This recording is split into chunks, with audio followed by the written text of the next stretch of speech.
Samuel? Are you there? Please, say something.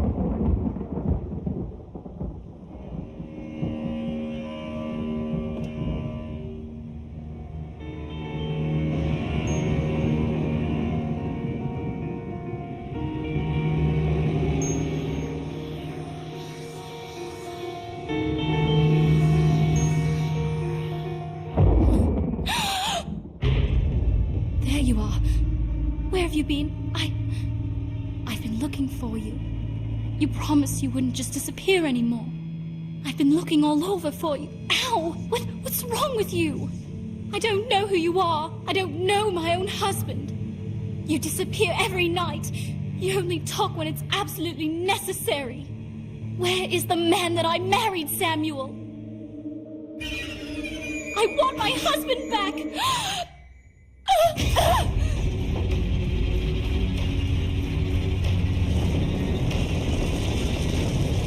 What have I done? What the hell have I done? Oh no! I didn't want this! No! No! Oh! No!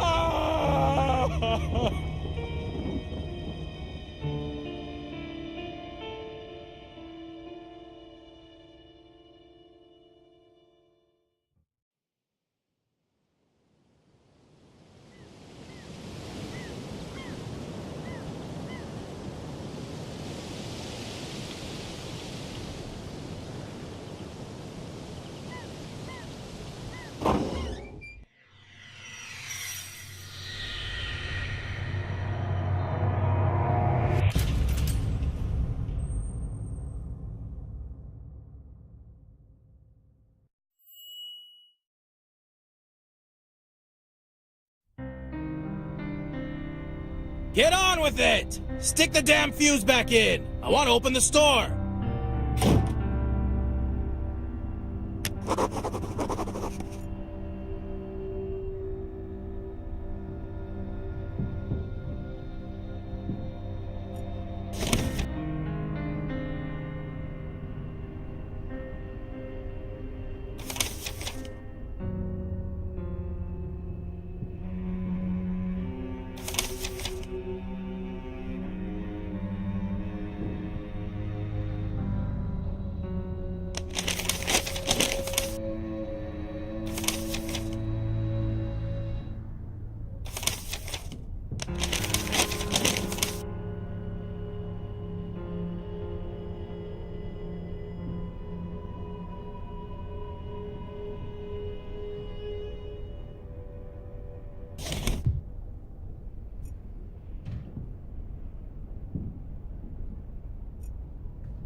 The fuse! The fuse, man! Open your eyes!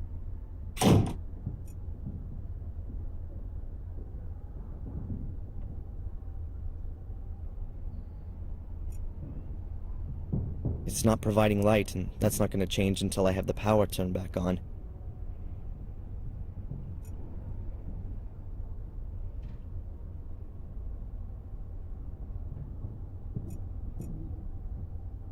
Well, at least it'll give me a bit of light until I get the power turned back on.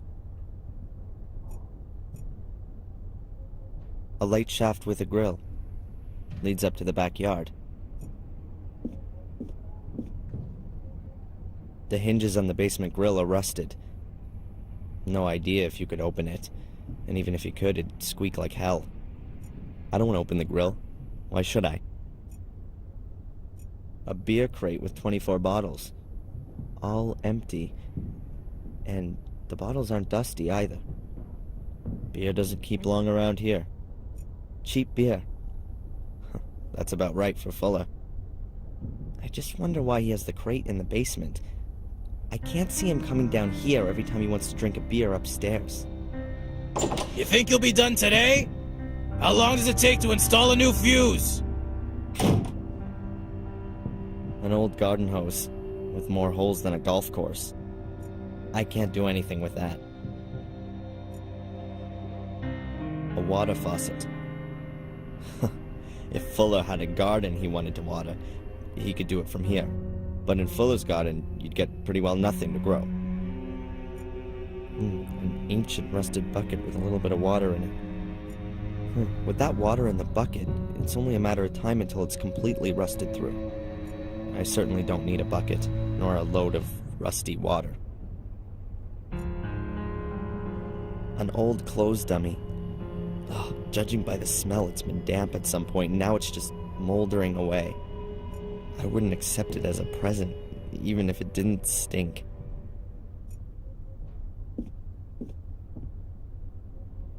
As long as there's no electricity, I'd better not go up there.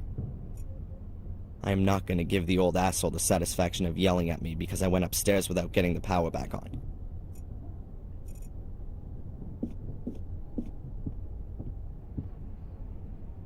Oh my god. Who would want to be photographed in front of that backdrop? Well, maybe it was the trend. Once. There's not as much dust on the floorboards here. They're almost shiny, in fact. So does Fuller stand here every night with a beer looking at these awful pictures? If I want to look at awful pictures, then I can do it upstairs in the store. A battered paint can with about half an inch of dust on the lid. Dr. Rainbow's Finest Pearly White 85. I don't think I can recall having seen one pearly white thing in this whole building. That rickety pallet is blocking my view of the lower shelves. I can't see what's behind there.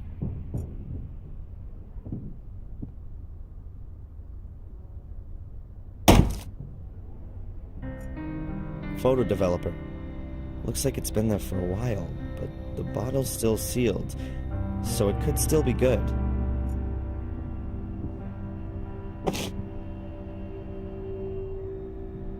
Fuller will hardly miss it, and even if, I can live with it. Come on, get on with it! Replace that damn fuse already!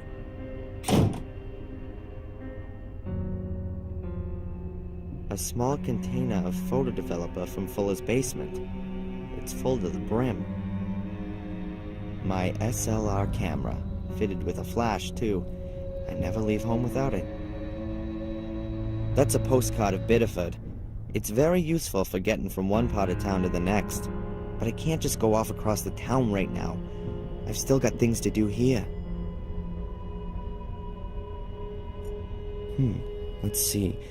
A few plastic containers, bottles and boxes, light bulbs, cables, grease. And a small carton of fuses. The box says ceramic fuses. Hopefully the fuses work. You never know in this place.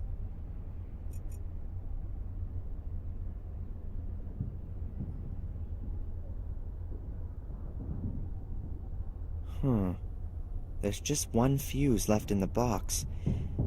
But at least it looks unused. I reckon it's still out of work. The fuse! The fuse, man! Open your eyes! An old dust-encrusted fuse box. There are a lot of wires coming out of the top of it, which then run along the floor joists. Doesn't look exactly safe. Okay, then. Just like everything else of Fuller's, pretty well junk. I think I can swap a fuse over without needing instructions. That's the main switch. It won't do anything until I put a new fuse in there. The blown fuse must be under here. Huh, Fuller's already had a go at it, but again, he couldn't sort it out. This fuse is definitely a goner. Darren, that's dumb. I have to swap over the dead fuse first. Maybe I ought to take out the dead fuse first, before I put in the good one. I should throw that away, otherwise I'll get mixed up. Now all I have to do is put a good fuse in. The replacement fuse still looks okay. I ought to try it out. That's that. Now all we need is some power. Everything looks okay. All we need now is some power. That's the main switch. If I switch it down, the light ought to come on.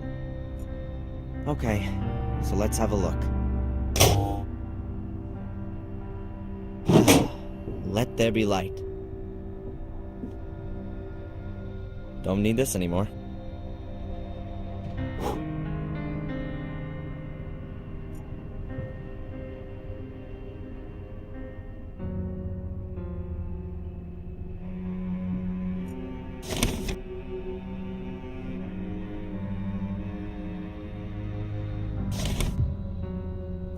A timeless, plain and simple 80-watt bulb on a cable.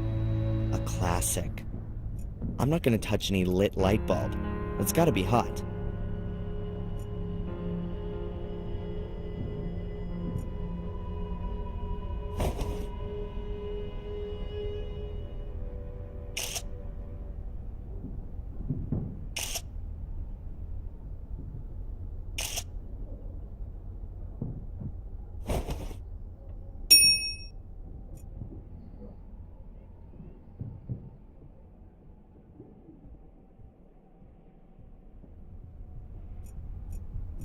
I'll leave it here in case the power drops out again. And that can only be a matter of time looking at the fuse box.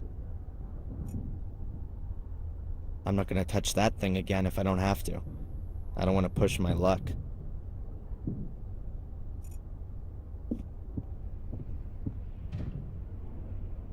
These boards don't run parallel to the wall. They're turned 90 degrees. They make a rectangle roughly 30 by 25 inches. Strange. The boards aren't fixed at all. They move easily and sank a little bit into the floor as I stepped on them. Something's a bit strange about this place, but I have no idea what it is. An old wooden staircase leading up to the sales area. If it can carry Fuller, then it's sure gonna hold my weight.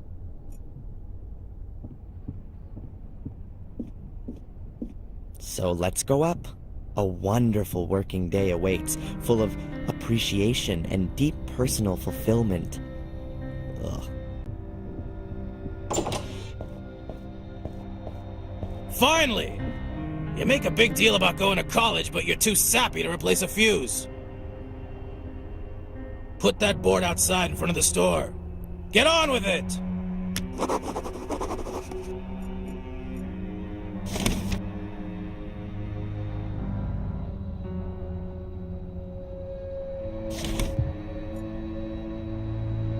Huh.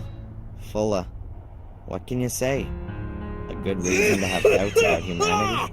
I've only been working here a few days, and I've already given up hope that he might, just once, behave like a normal human being.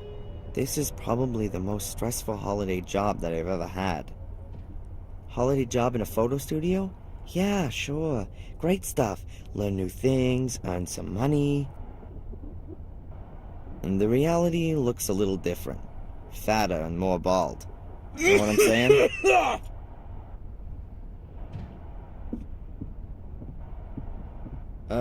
Excuse me. What do you want? I swapped out the fuse. Yeah? And now? Do you want a medal? I told you to take the damn sign outside. The store's not doing too well, is it? What's that got to do with you? Nothing. Nothing at all. It's no doubt because of the vast competition here in Biddeford that nothing's going on here. I mean, what else could it be? This is the only photo studio here. That's what I thought. No wonder Fuller needs some distraction. You don't even get 5 customers a day in here. Yesterday, when I was tidying up the sales room, there were all these stupid afternoon talk shows on. It almost made me go crazy.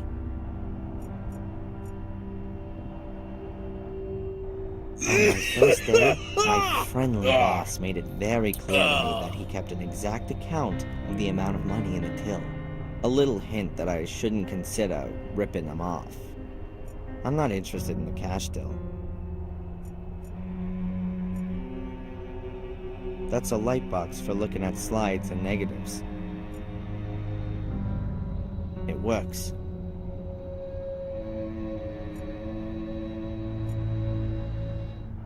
These photo mounts are made of a kind of pressed card.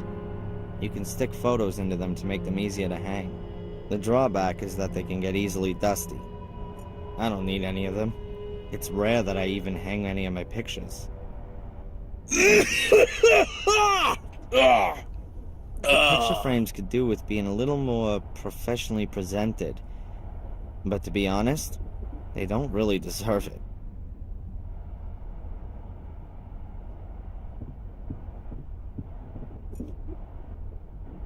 The postcards all show scenes from New England. They're the regular cards you see everywhere around here. Who should I send the card to? My fellow white bread students who I hardly know? Or my mom, who lives a couple of houses away? Behind the curtain there's a dark room. Many of the things here are overpriced, but that's obvious. There's only one photo store in town. He takes advantage of that. Simple reflex cameras for private use. Nothing special.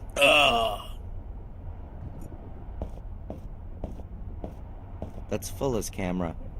It's quite a good one. Huh. If good technology would make up for missing talent, then even a complete idiot like Fuller could shoot good pictures with it. You know, that idiot's kit really isn't too bad. And pretty expensive. The lights are brand new. He's definitely not had them for long. Perhaps the store used to do better before, and he had some savings. Or maybe he bought the new lights on credit. The store couldn't have paid for them, that's for sure. That goes down to the basement. Rat, mouse, and creepy crawly head. This goes to Fuller's back room. That's where he does his paperwork and whatnot.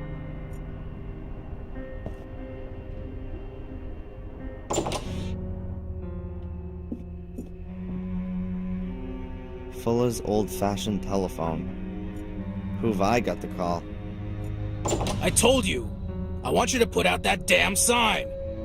I'll concentrate on my job first, before Fuller completely loses it.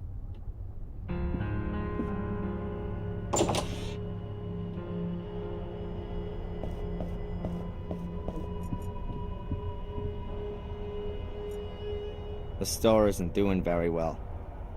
I don't think a cheap sign is going to change that. But, what the hell?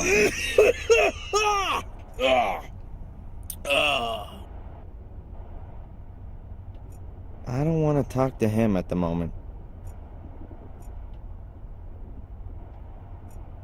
Freedom awaits back there. Well, in as much as you might call it.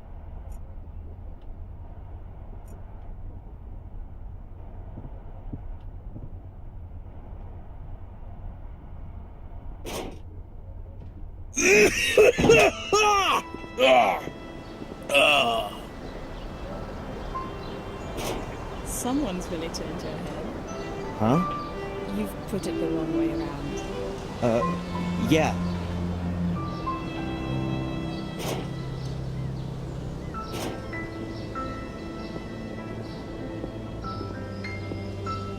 I'd like to get some portraits done. Some pretty black and white pictures. Have I come to the right place? Oh, yeah. You're at just the right place. Black and white photography is my specialty. Wonderful. So let's get started. My name's Angelina, by the way. Oh, I'm Darren. Let's go inside. Welcome to Fuller's photography store. What can I do for you? I wanted to get some portraits done. Ooh. Very good. We can start right away, dear lady. But I thought Darren would... What? But he's just an errand boy. A pretty child like you deserves a real photographer. Here, go and pick up the post and take this letter to Mrs. Biba in the diner in the main square. I've got things to do.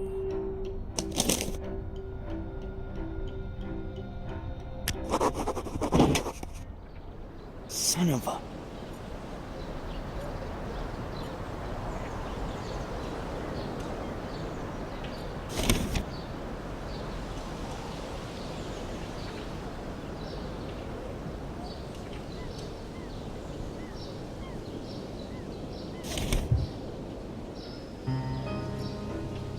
I can't go in there until I've done all of Fuller's jobs for him. He'd lay into me right in front of Angelina. And I'd like to avoid that if possible. But she seemed to see through him pretty fast.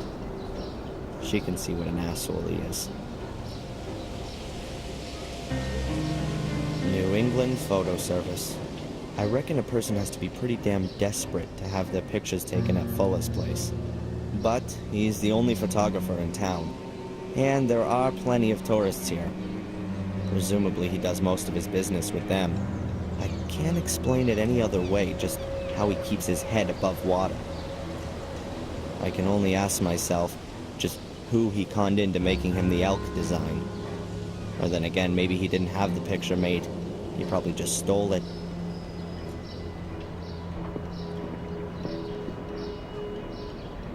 Most of the pictures here in the window weren't taken by Fuller.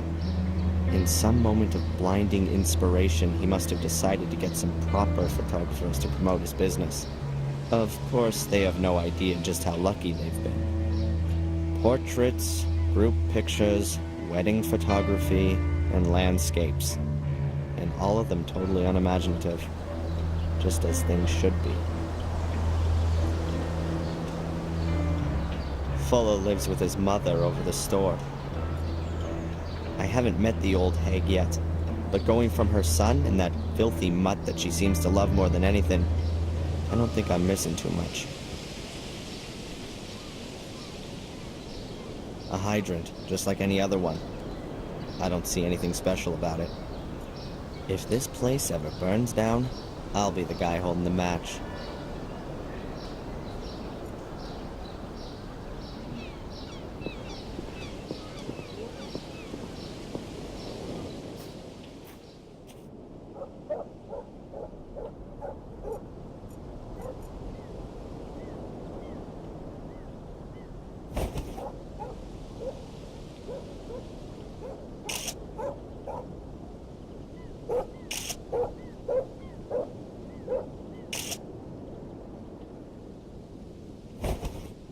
A very lovely theme.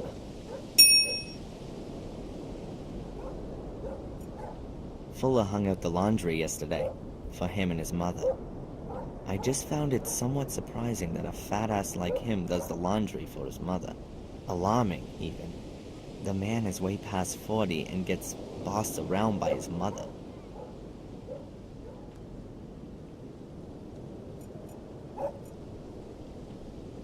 If somebody told me the old fat pig dumped poisonous waste, then I'd completely believe it. I don't understand why Fuller doesn't just get this stuff picked up. What does he want to keep it for?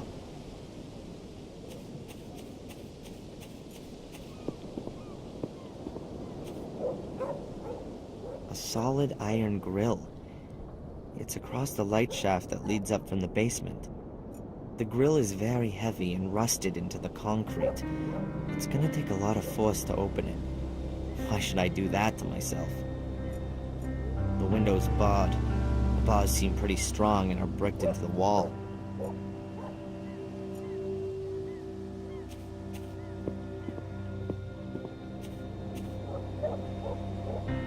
to see into Fuller's office through the window. Sadly, I can't watch the photo shoot. That's the cage for Fuller's mother's dog, but the dog is usually in the house. At least, I've never seen it here in the cage. The water bowl is completely dry. Perhaps I can still use it.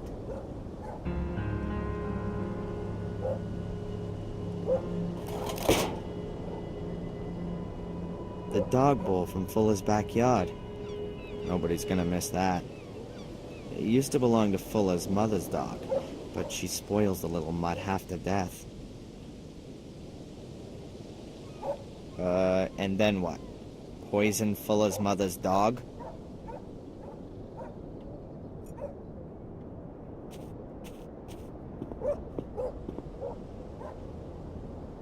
The window is open, presumably to let in some fresh air. Or maybe it just doesn't close properly. Who knows?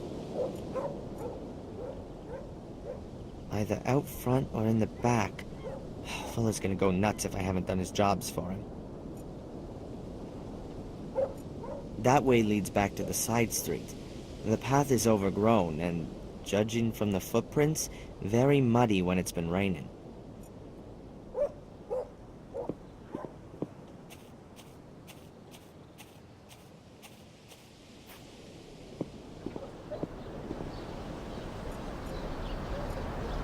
I think that's Fuller's car.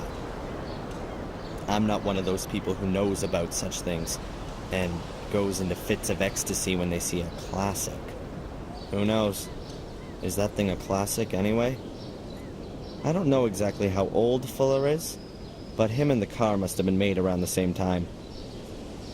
I really can't say anything clever about it. It's a car.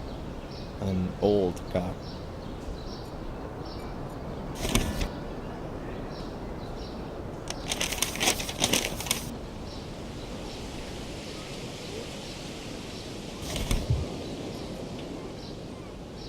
A collection note for a package.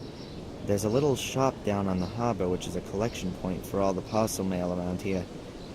If I hand in the note there, I'll be able to pick up Fuller's delivery. You can already see the ocean down there.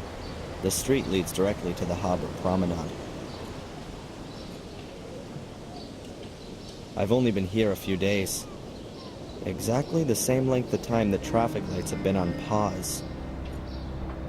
There's so little traffic here that nobody's bothered that the lights don't work properly. It could also be that no one's actually noticed. To describe Biddeford as quiet would be an understatement. It sometimes seems to me that the place has just about died.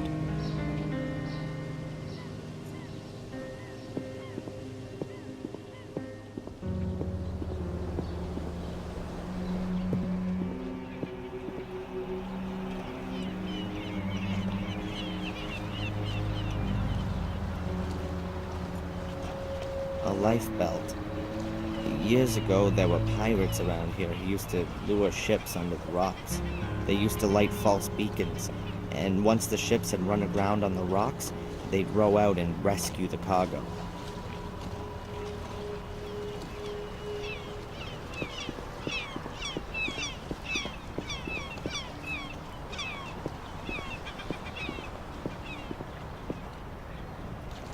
Back there is where the harbor ends and the natural shoreline begins.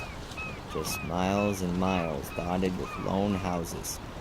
Often guest houses and hotels with views over the ocean.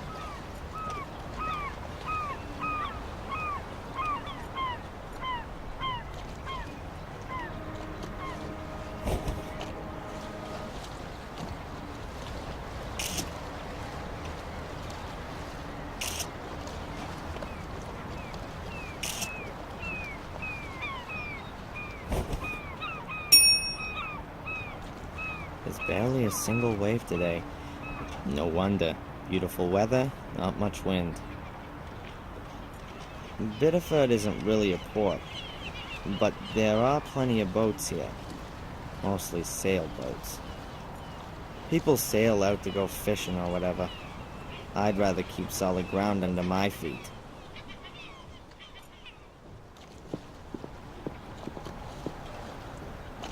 a flat metal bar. It's broken away from the railings. It's pretty heavy. A metal bar from the harbor promenade. In pretty good condition, except for the rust and the ding in the middle. A young woman. She looks sad.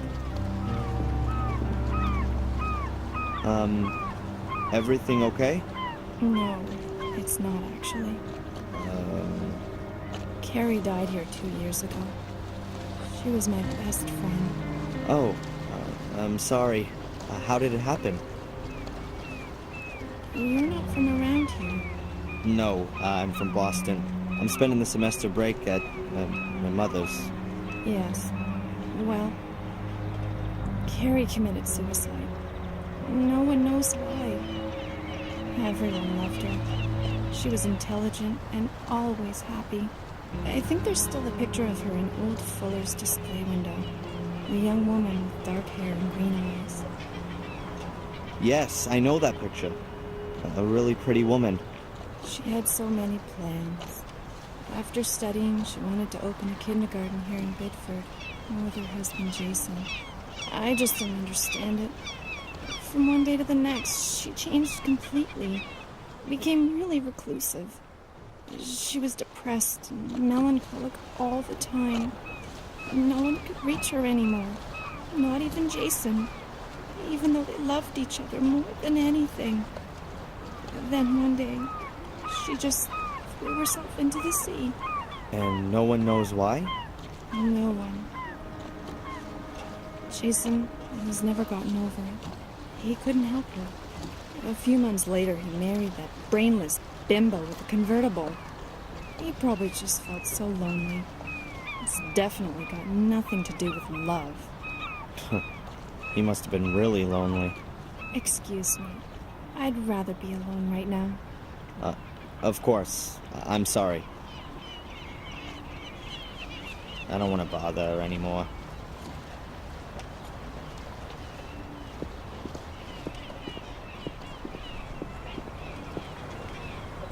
Looks like you can only buy tourist rip-off stuff in here. But the mail for the whole neighborhood gets dropped here too. The windows look like they're polished twice a day. Apart from that, nothing much else to notice. Pretty senseless driving around Maine in a convertible. But I reckon that's not what it's really about. It was expensive, and that's what counts. There are stickers on the door for every credit card you could imagine. Like no one's allowed to go home with their hard-earned cash still in their pockets.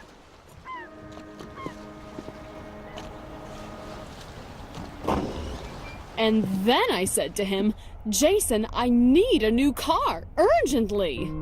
Oh yeah, and then? What can I say? It's parked right outside.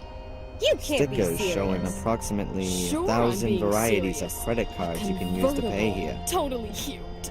And back there, Girl, the ocean. You're just gonna have to show me later. Oh yes, there's no way I'm That's not Miss going Rosie, to do the that. store lady. She might not be the world's greatest employee, and I presume And nobody's ever in quite this dared to weather. tell her that fact. You lying. And what did he do? Well, he just left her sitting An there. armchair. Well, she Doesn't didn't look too deserve anything uncomfortable. better. But who would that's want to not sit all. down in this shop You with the joking. charming Rosie? There's more? Yeah. I am now definitely get not this. gonna sit in that.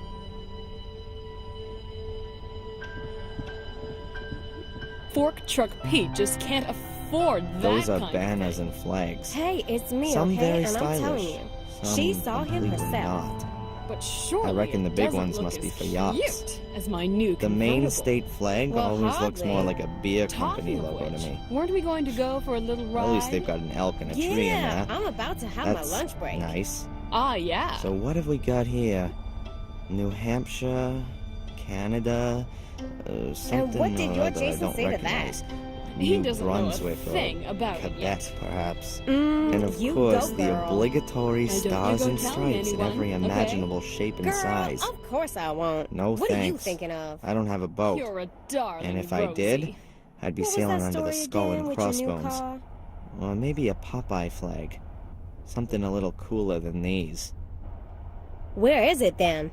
It's parked right outside the Coffee shop. mugs, Ooh, little lighthouses, then we can go for a ride badges, on my lunch mini break. life belts with But isn't that Biddeford still a stamped way on them. off?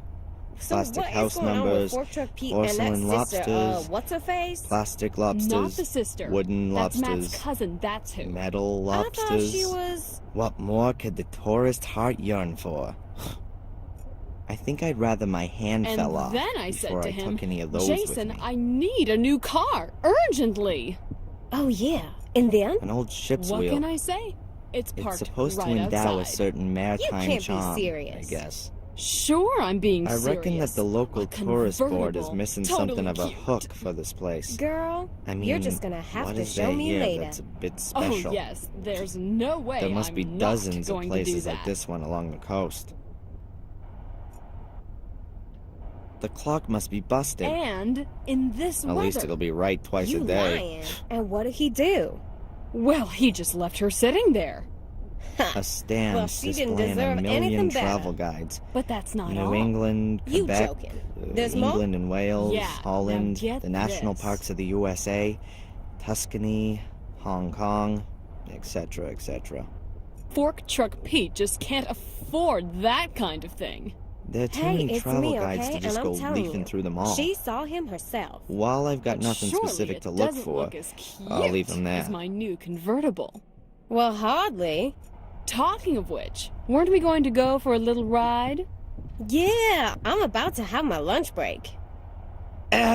Excuse me? Have you got something wrong with your ears? No, I just wanted a package. Something wrong with your eyes then? Huh? Listen, I'm talking here. Can't you see that? Yeah, I can see you as clear as day, unfortunately. But I have to collect a package for Fuller at the photo store. There'll be no line jumping in this store. You're online, okay? Now wait until I'm ready. Ugh, the young kids today. Always. I'm always having a fight with them. Bad parents, that's what it is. So maybe tell a me, realtor. What's happening with your Or new she's a car? homemaker, first A and foremost. convertible. So cute. In beautiful Now, red. perhaps and Mrs. all the Superficial best is familiar with upholstery, angles. Everything. Or maybe she's a Nirvana Oh, you fan. earned Oh, Really? you. What the hell can I We'll talk take a to her little about? spin later. it. Where is it then? It's parked right outside the shop. Ooh, then we can go for a ride on my lunch Every break. possible kind But of isn't form. that still a way off? Garbage and large object so what is collection, going on with Fork Truck telephone Pete and that rerouting. sister, what's Here's her a form face? from the Make Not Our the Town sister. Prettier That's committee. Matt's cousin, that's who. My mom's on the board I of that thought one. she was... It seems you should send in suggestions for improvements around the town. I'm not interested in these And forms then for I residents. said to him, I've Jason, got a few I things need going a new on car, which make this town urgently. could be a little more oh, yeah. interesting. And then? What but can I I don't say? hold out It's much parked hope for right success with outside. them. You can't be serious. Sure, I'm Handbills being for local serious. events. A convertible. Brand New Year totally Bazaar. Cute.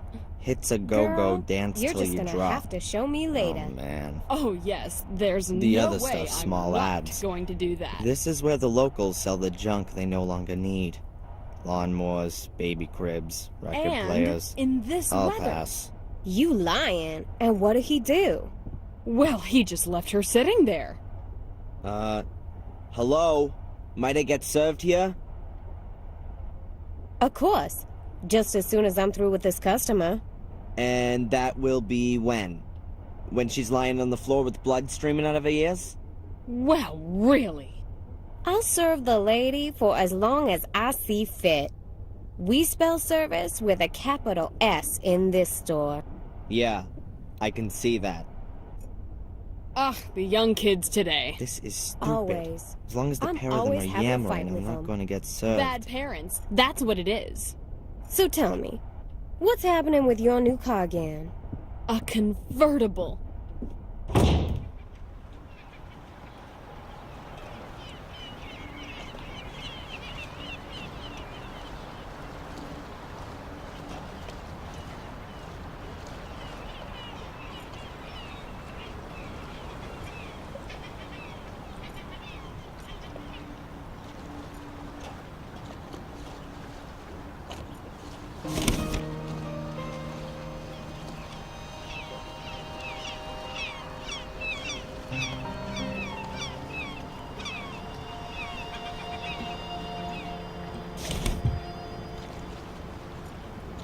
That car belongs to the world record talking lady from the shop. That could be useful.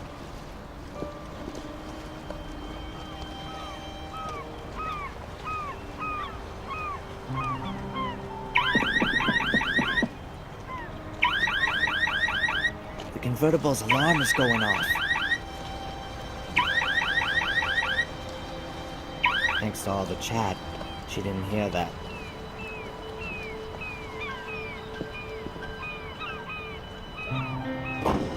Where is it then? It's parked Wow, right outside the they're shop. still yammering. Ooh, then we I can need go for a some ride idea on how my to get lunch that break. broad to leave. But isn't that still a way off?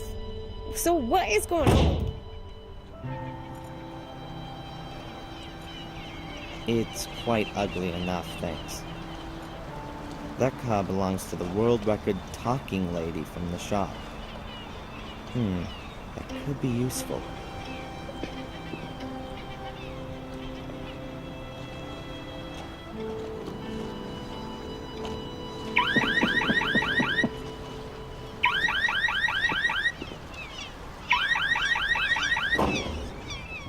Oh, my convertible!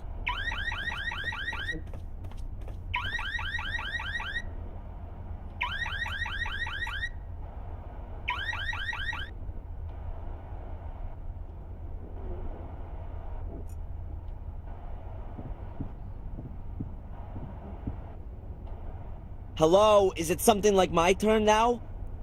Please, don't let me rush you. Oh, what do you want?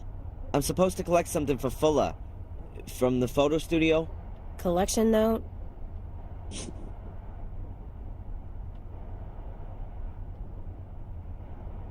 This is the one, right here.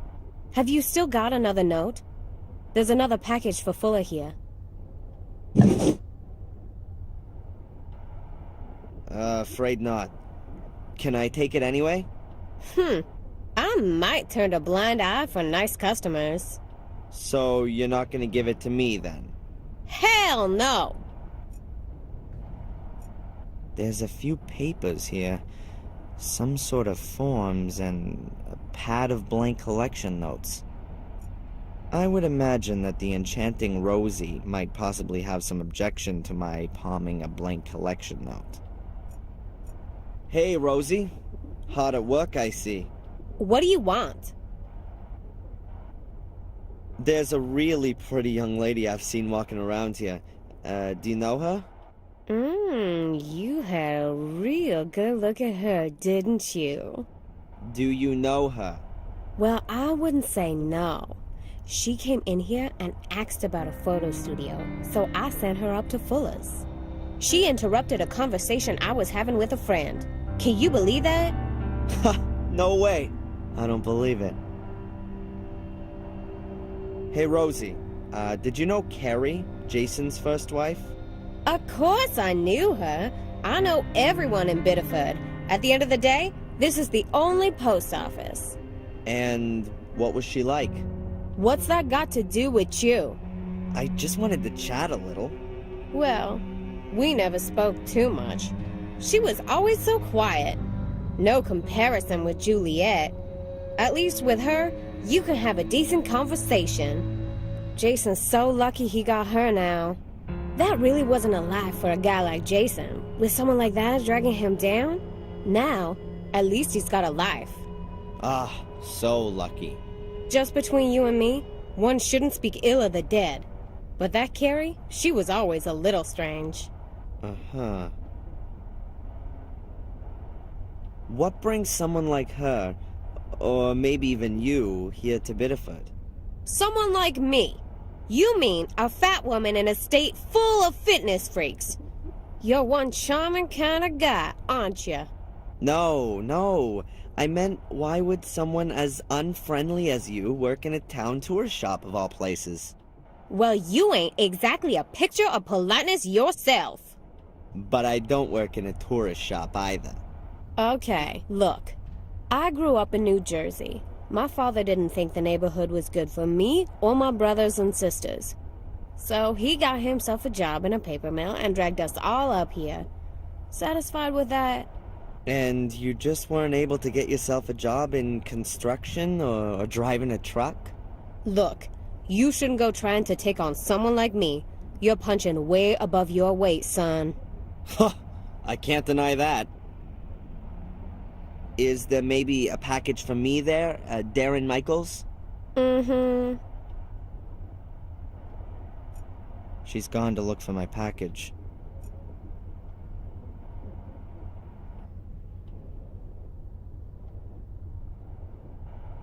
Nope, nothing there. Hey, Rosie. Hard at work, I see. What do you want? Couldn't you just go and look once more to see whether or not there's a package that's arrived for Darren Michaels? It has to be there.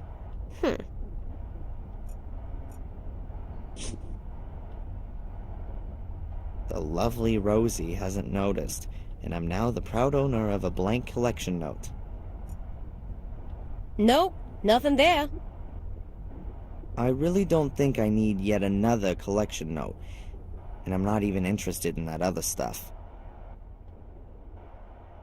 A blank collection note for a package. If I fill it out, I could pick up a package from the tourist shop. With a blank collection note, I definitely won't get anything out of Rosie, except some dumb comment. I can't think of anything I could talk to Rosie about.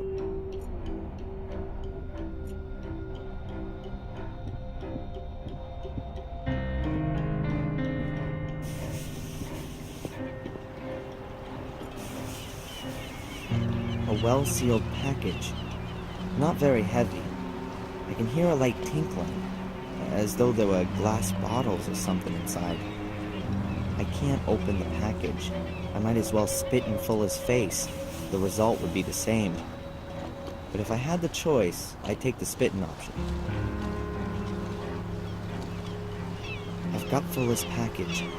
I don't want to distract this broad for even a second. That's the street where Fuller's store is. It leads to the main square.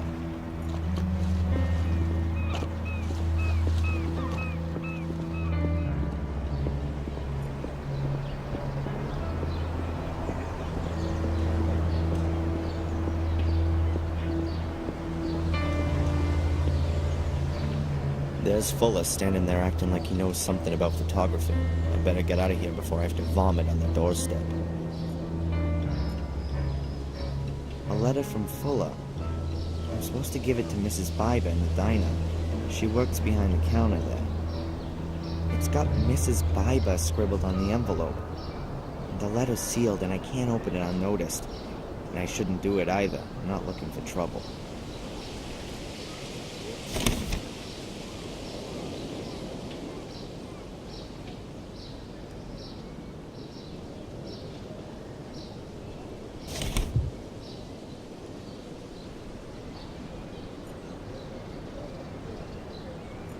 That goes to Biddeford's main square, with the police station, the hospital, and Biber's diner.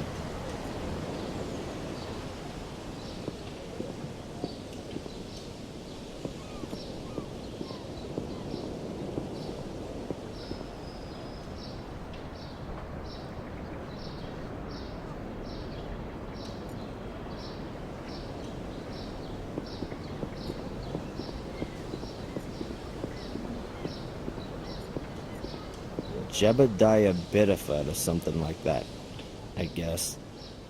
Honestly, I've got no idea who that is. The city's founder, a mayor, a benefactor, what do I know? I find a lot of the buildings here in the center really big and swanky for such a small town.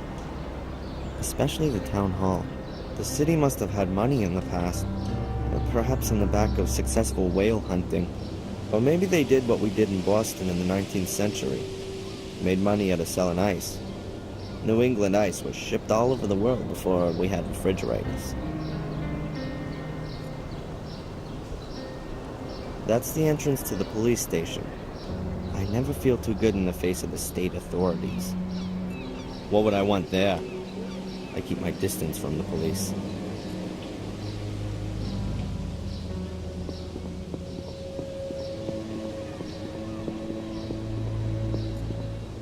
Mom bought a little house with her savings. A refuge in her old age. She's earned it. I hope she's going to be able to enjoy it. No time. I want to get back to the photo store as quickly as possible. If I hurry, I might still catch Angelina.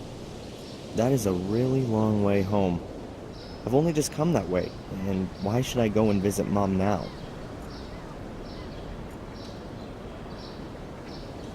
That's the hospital.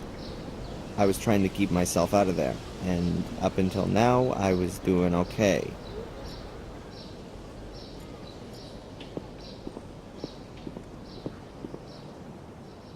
A coin-op telephone. It says out of order. If I was needing some small change, then I might take a closer look at it, but not right now.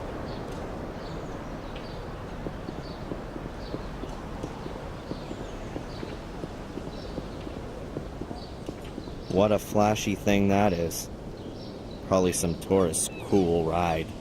Europeans in particular confuse New England with California and think they should be driving around in convertibles and Mustangs. Biber's Diner. Best diner in town. Of course, it's the only diner in town. But to be fair, the food really isn't that bad. It's no Johnny Rockets, but it ain't far off.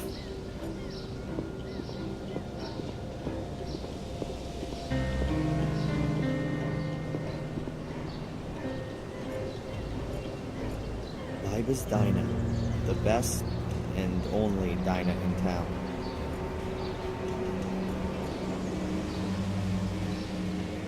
The diner's run by Mr. and Mrs. Biber. It's not a bad joint. It's done up like a 1950s diner. Yeah, well, at least how we imagine the 50s were.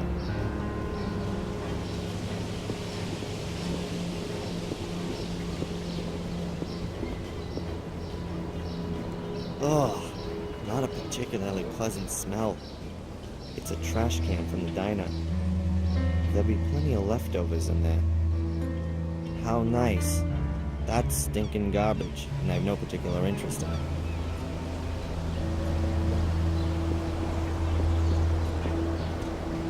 I haven't seen such an old bubblegum machine for years. Belongs to the diner. They do that whole nostalgia thing in there, too. No thanks. Burgers, fries, and drinks. What more could you need? A red, white, and blue string of lights.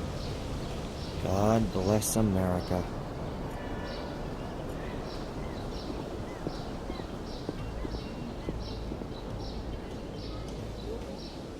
Yeah, just down the street.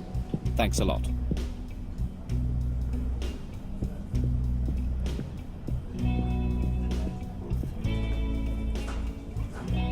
Some people.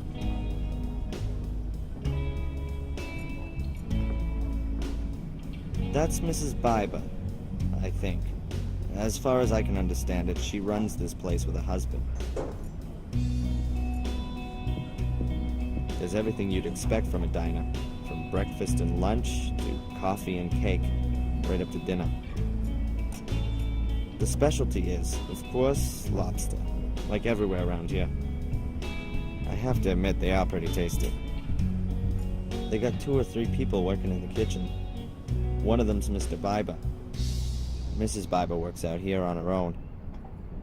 Looks like she really works her butt off. I really don't know if this place makes any money. There's usually a few people whenever I come in, but is that enough? Surely you can't get by on just that.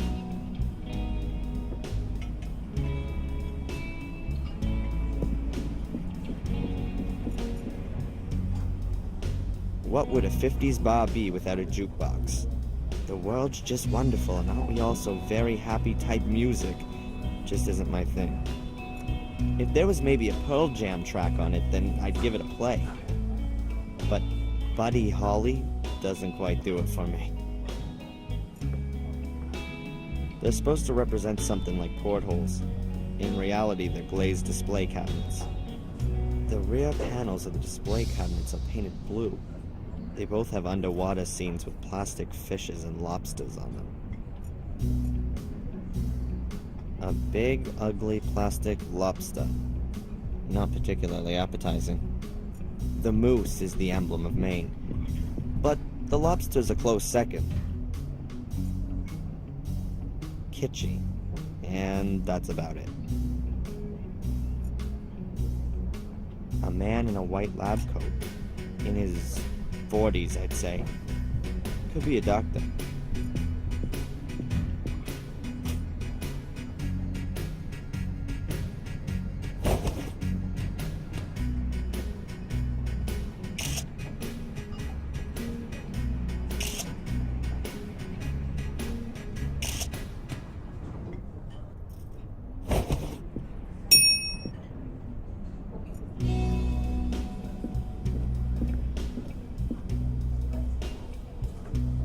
Well, everything's a bit bigger here in America.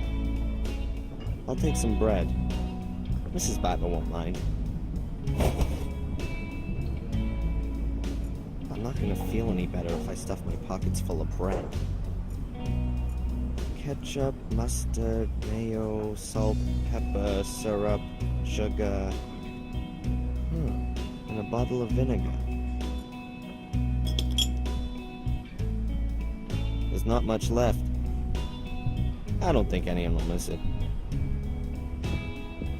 A bottle of vinegar from the diner. There's only 2 fingers of the stuff left in it, and it's sticky on the outside. The label's already half off it. Great idea. Now I just need some salt, pepper, and oil, and then I can make a dressing. Dog biscuit flavor. No.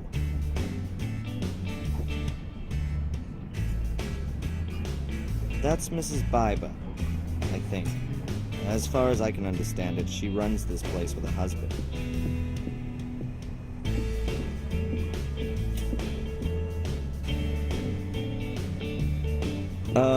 Excuse me.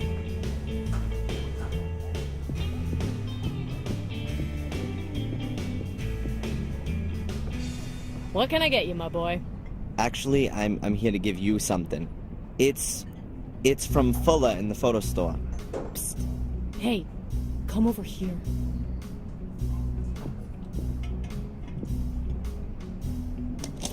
I can guess what this is about. The dirty old swine. I should have known. Vermin ain't so easy to get rid of.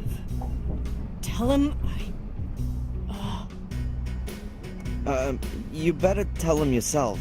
Whatever it is, you... Claire! You gonna talk all day? The customers are waiting! Get out of here and tell your boss he can go to hell.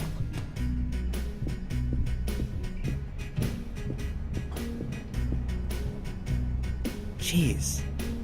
What the hell was that all about then? Huh. She sure didn't seem to be a fan of Fuller's. I got that much. And the guy in the kitchen, he sure wasn't supposed to see that she had mail.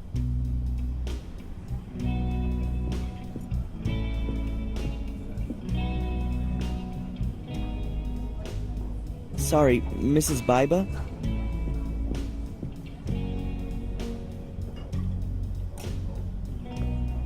All right, what is it? I was just asking, what Fuller... Listen, I ain't got the time, nor do I want to talk about that scumball. Bug off. Psst, Mrs. Biber.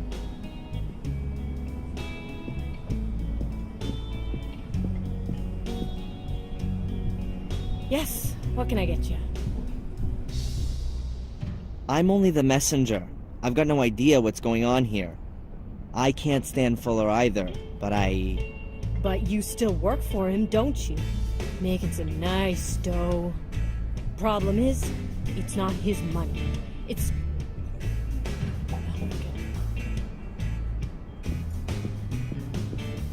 She's really pissed at Fuller. And seemingly at me, too. I guess I ought to leave her in peace.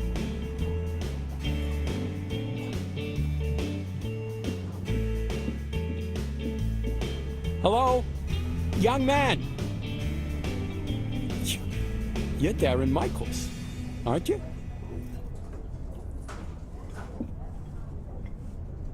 Yes, and you are?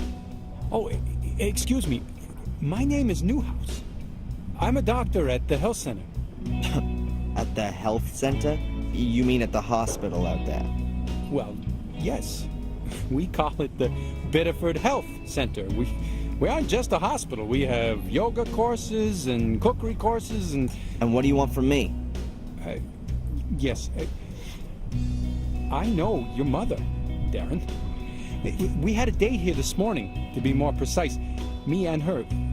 We wanted to hang up some pictures your mother painted in the health center. Yes, and... She's not there. She's normally always... She's always punctual, isn't she? This kind of thing never happens. Look, I don't have a lot of time right now. I'll give her a call, okay? As soon as I'm back in the store. Maybe she's forgotten about your little meeting, Doc. If you say so, but actually... I gotta go. I'll call Mom later and tell her that you're waiting for her in the health center. Goodbye. Goodbye.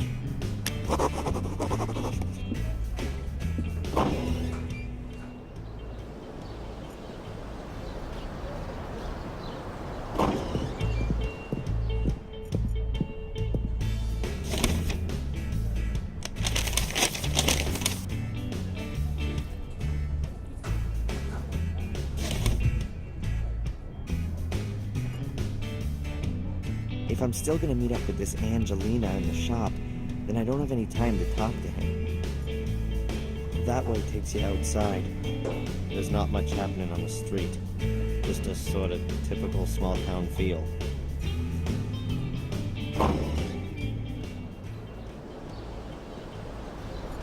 Biddeford's main square. Even the pigeons look bored. Most of the year, an open-top car is a bad idea around here. With that kind of weather, Biddeford should make the raincoat a national uniform.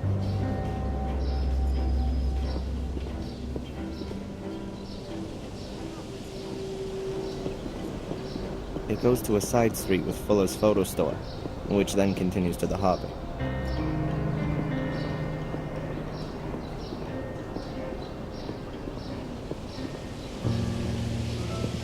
He's sick. That disgusting pig. What's going on? Your lovely boss. Does he always try to grope his customers? No, only the women. That's not funny. No, of course not. What can I say? Fuller's an asshole. Well, he's never going to see me again. Darren, would you bring the photos to the hotel for me? Of course. My pleasure. Thanks, Darren. That's really nice of you. I'm staying at the Wild Coast, room number 5. No problem. You'll have them this afternoon. Thanks, my hero. See you later.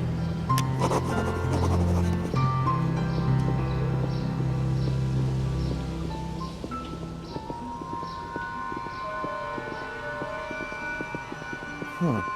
That's the guy from the diner. Is he following Angelina? Hey! You're gonna gawk her ass right off. Whatever the bitch said, it's all a dirty pack of lies. Sure. Back to work!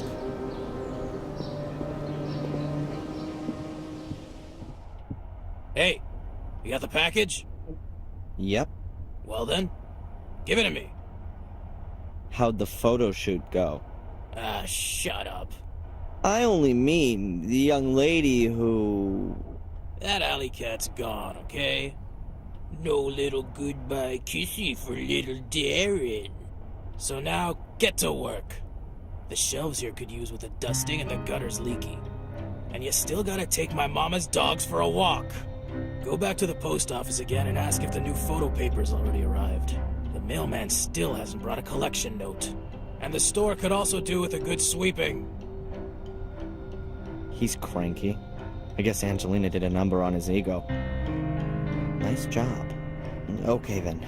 But But before I start with all that stuff, I'd better give Mom a quick call and remind her she was going to take the pictures to the hospital. And somehow I've got to get a hold of the film so I can make some prints of Angelina's pictures without Fuller catching me doing it.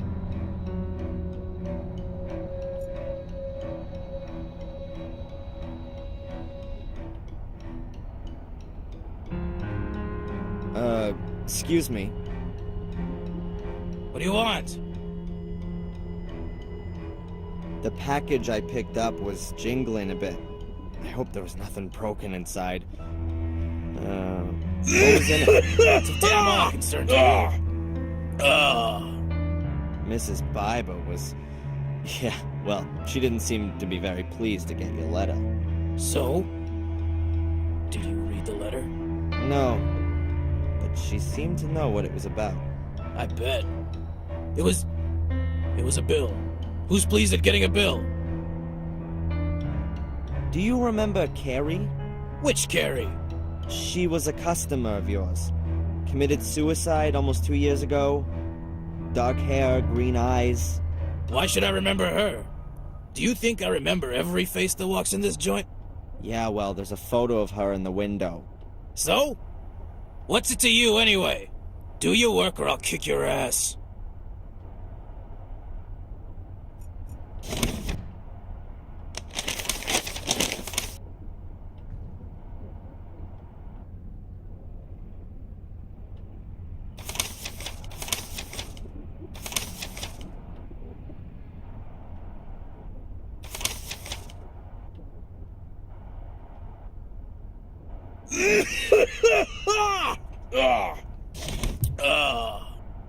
I really should call my mom first, before I do those jobs for Fuller.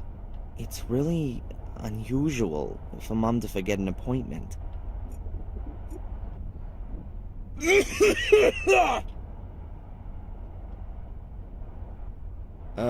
Excuse me. What do you want? Should I go and develop the pictures from the shoot earlier? You should do what I tell you to do. But I could do them now, and then you don't need to later. You do your job, I'll look after the photos. I have to get hold of the pictures somehow. They must still be in the camera.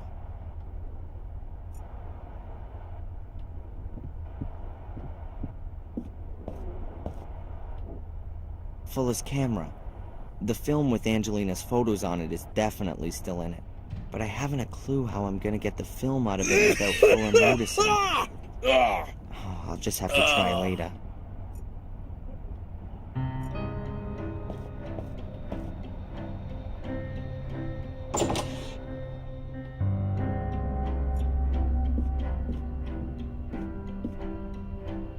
A used up, chewed up ballpoint pen.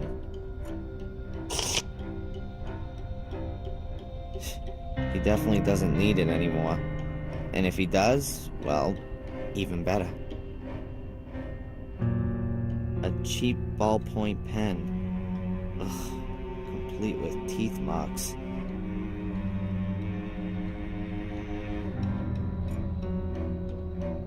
Those are Fuller's dirty shoes for outside. In here, he wears other dirty shoes. If there was a garden outside and not just a garbage dump, I'd have guessed that Fuller wore them to work in the garden. There's clay and earth on the soles. Nothing interesting to see. Should I go through Fuller's garbage?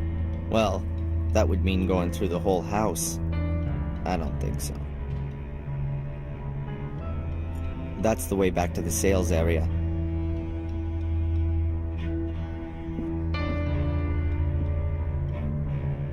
A back door with a simple hook securing it.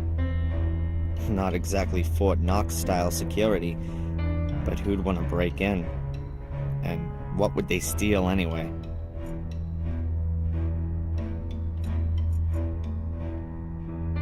A very old-fashioned safe. There's a logo on it. M.T. Schultz, Pittsburgh. Looks at least 100 years old.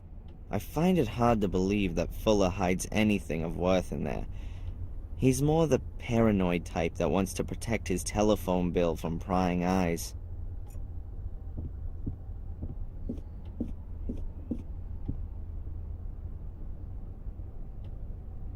It's locked. But I've seen how they open these things in those old classic gangster movies.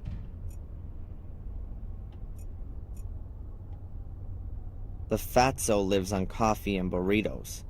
That ought to make for an early death. Fuller ate a microwave burrito with, chili chocolate turkey filling yesterday.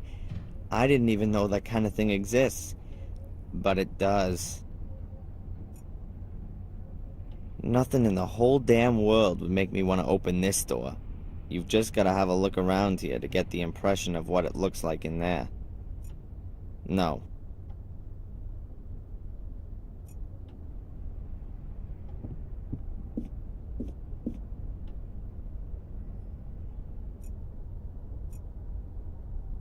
What have we got here? The US, Hawaii, something illegible, and Europe. Fuller smeared half of it with his filthy paws. A greasy map of the world. My World Tour is written next to it. A few places are marked. The USA around Utah, Arizona. Then over to Hawaii. Afterwards comes North Africa, possibly Egypt. Then China, and then Europe. Looks like somewhere in Germany.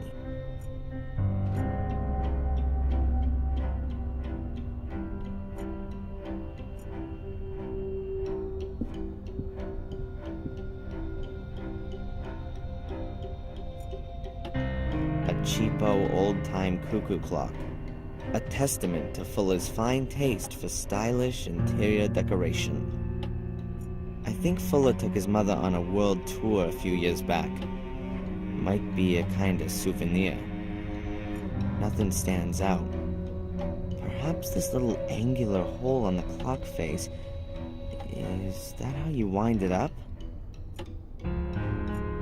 Hey, there's a small opening. I could easily fit my finger in there. Let's see.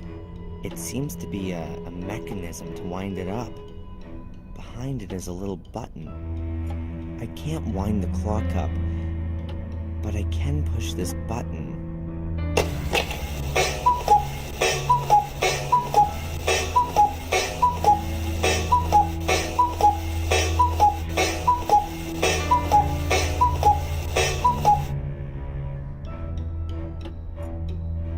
I think I'll leave the cuckoo clock alone.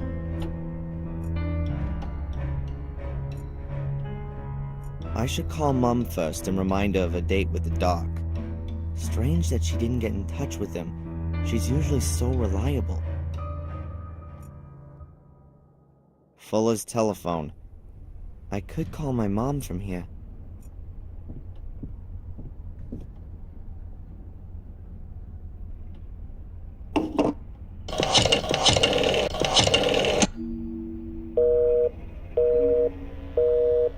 Huh. Seems like she's on the phone. What the hell are you doing using my phone? While you're on the clock? I'm gonna take it out of your... Yeah, whatever. Look, I just wanted to call my mother, but it was busy. It's not gonna make you go bust. That broad spends the whole day on the phone, right? She already called up once while I was shooting that some drivel about Adrian and a mirror. I hung up. I got better things to do than listen to that kind of crap. My mother called, and you didn't tell me? The old lady's not all there in the head anymore, huh? Where you going? You're not on your own time yet. Mom? Mom! Mom!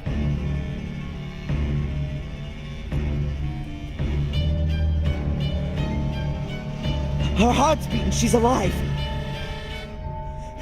Mom, can you hear me? Mom! Nothing. But she's still breathing. Okay, think, Darren. I need an ambulance.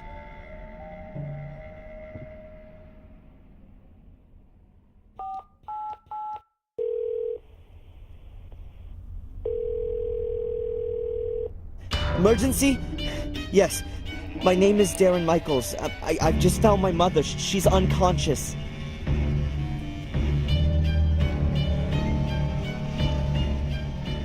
Take her to the hospital, but take it real easy. I'll be following in my car in a minute. How does it look? Difficult to say, Darren. She must have stumbled, and now she's got a serious head injury. Exactly how bad it is, we can only find that out in the hospital. But how can she fall so badly that she... It's not the time for that now. Was your mother taking any kind of medication? I don't know. She always has a load of painkillers for her back. No idea. Please, collect anything that looks like medication and bring it back to me in the hospital. What about allergies? Not that I know about. That's not good enough. Could you find out the family doctor's number? Perhaps get a hold of her medical records. Yeah, I'll go look. I'll see you in the hospital. Very good. Oh, yeah. And we need your mother's insurance card. That too? Okay, please, can you hurry? Oh man. Medication, insurance card, med history. I better hurry.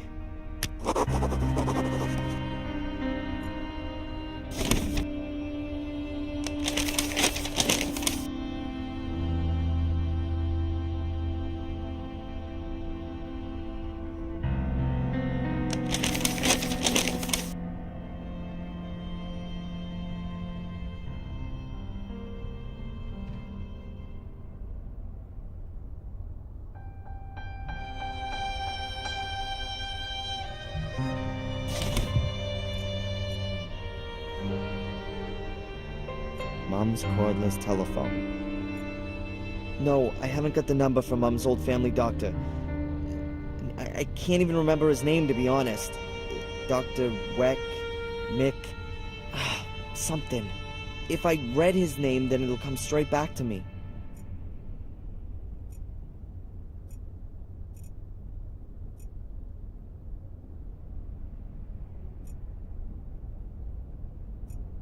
Before I can get back to the hospital, I need to look for my mom's medication and insurance card.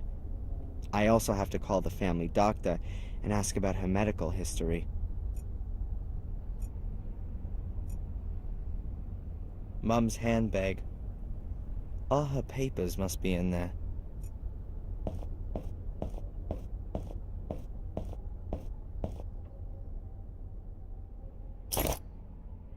All right, I found the insurance card.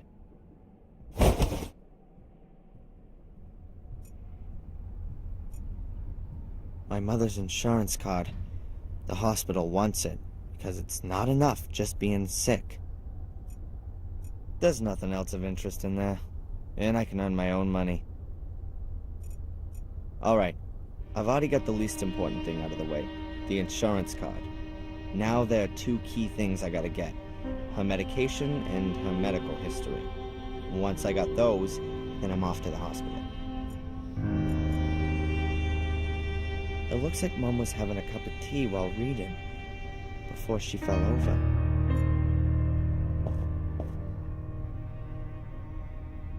The cup is still half full.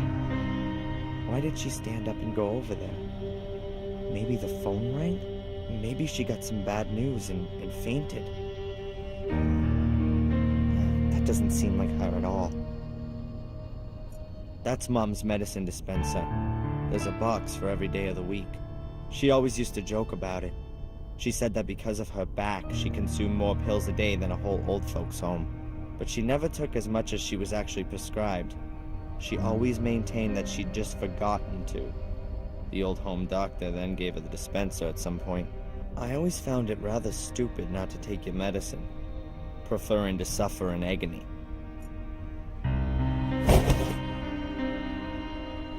That's gotta be most of the medication, but maybe she's got more somewhere else. I should check. That's Mom's pill dispenser. I'll hand the whole thing over to the hospital. I guess they'll work out what all the medications are. But that's just part of all the medication, not all of it by a long shot.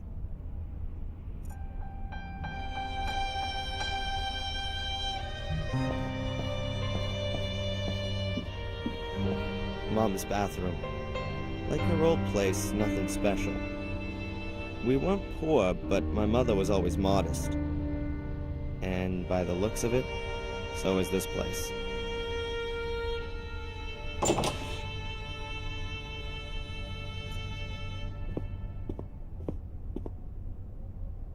This cupboard's also from our old flat in Boston. A simple but practical wall cupboard. Immaculately looked after, of course. Aha, some medicines. Boxes, little bottles, tubes. I'll take it all with me.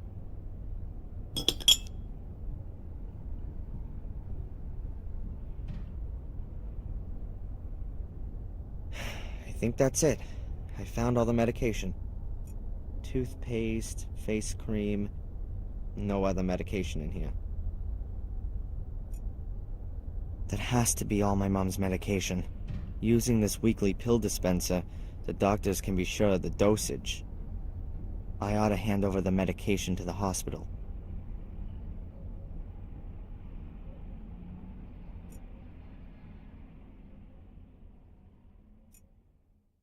That's the way to my mother's bedroom. My bedroom is the couch in the living room.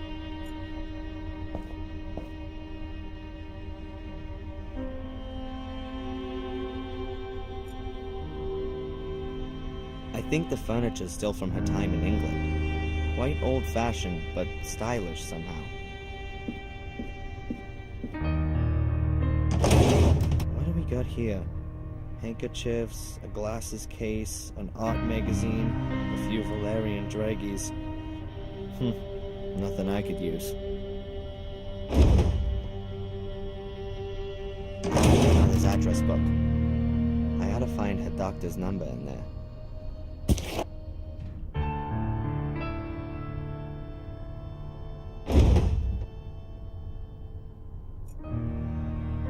Let's see. It won't open. It's got a leather strap running from the back to the front cover, and there's a lock on it too.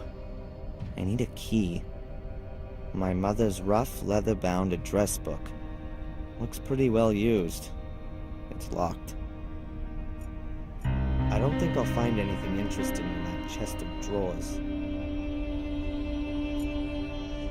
A bedside table lamp with a paper shade and a ceramic base. Cream-colored. Nothing else there.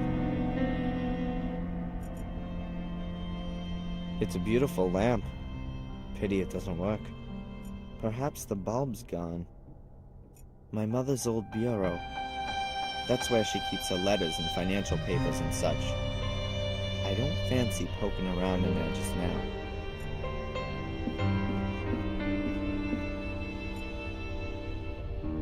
A plant on the windowsill. No idea what kind it is. We've already just had a few days of warm, sunny weather back to back. It's supposed to get worse tomorrow.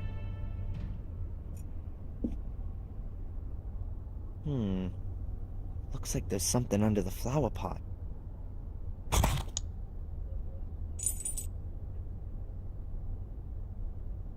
It's a little brass key. A small gold-colored key. Yes, and that's got the address book open.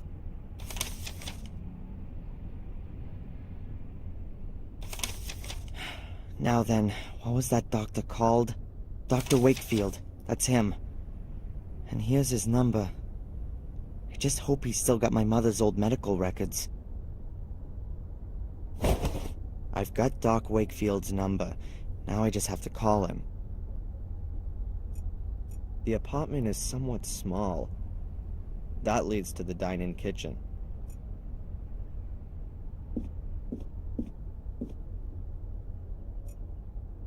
I can't turn up at the hospital without Mom's medical history.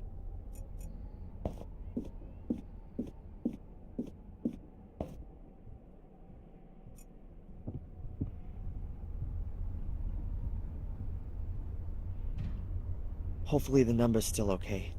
Dr. Wakefield, 555... Dr. Wakefield's practice? My name's Darren Michaels.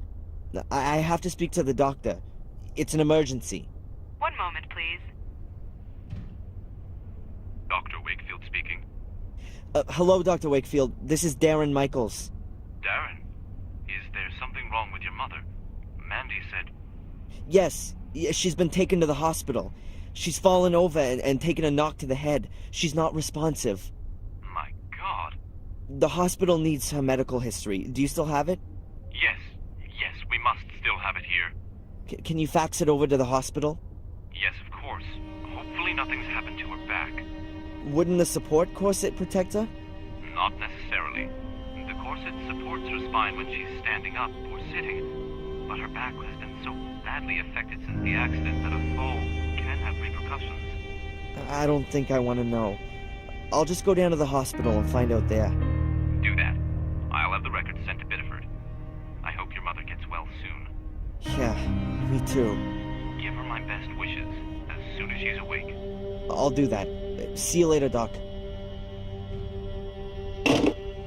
Well, that's done. Dr. Wakefield has always cared well for Mom. With that back of hers, she could barely stand, sit, or lie down without causing her pain. And then she has the burns as well. And now this. That goes out to Biddeford's main square. Mom lives quite centrally. I'll just get dressed and then go straight to the hospital. I hope she's all right.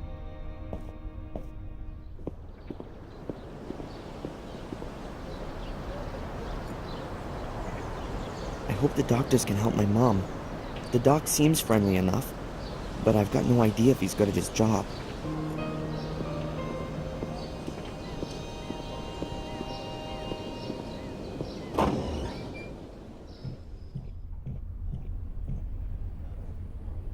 Hello, I'd like to see my mom, Rebecca Michaels. One moment. Your mother is still being examined. Have you got the medication with you? Yes, here. Oh, and I've also got the insurance stuff. When can I... Ah, thank you. I will tell Dr. Newhouse. Please take a seat for a moment. I will let you know when you can go in and see your mother.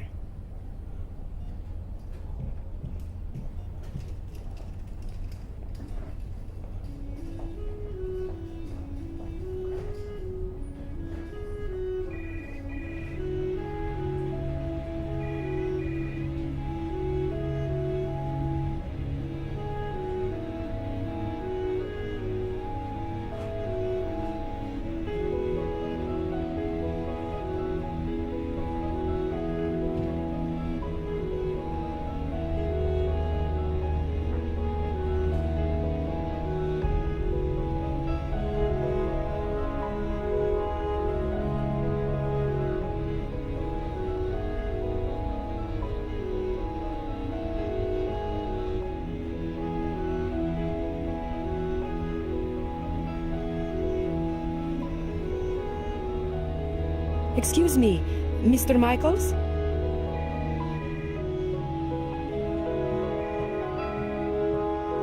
Yes? There is a problem with your mother's insurance card. It looks like she didn't make the last payment. I don't know anything about that, and I really don't give a damn. Obviously, it's a little unpleasant, but the insurance... Look, I don't give a damn about the insurance. What's happening with my mom? How long is this thing gonna take? I'm sure you'll be able to see her soon. But if we can't clear up this thing with the insurance, then we've got a problem here. You'll have to...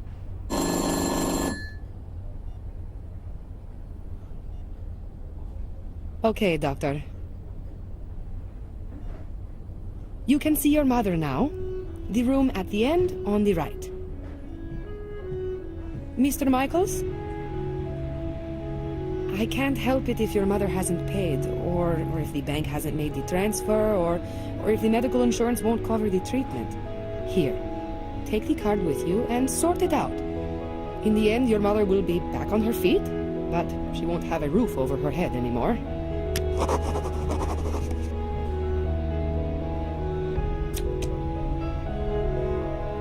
Thanks.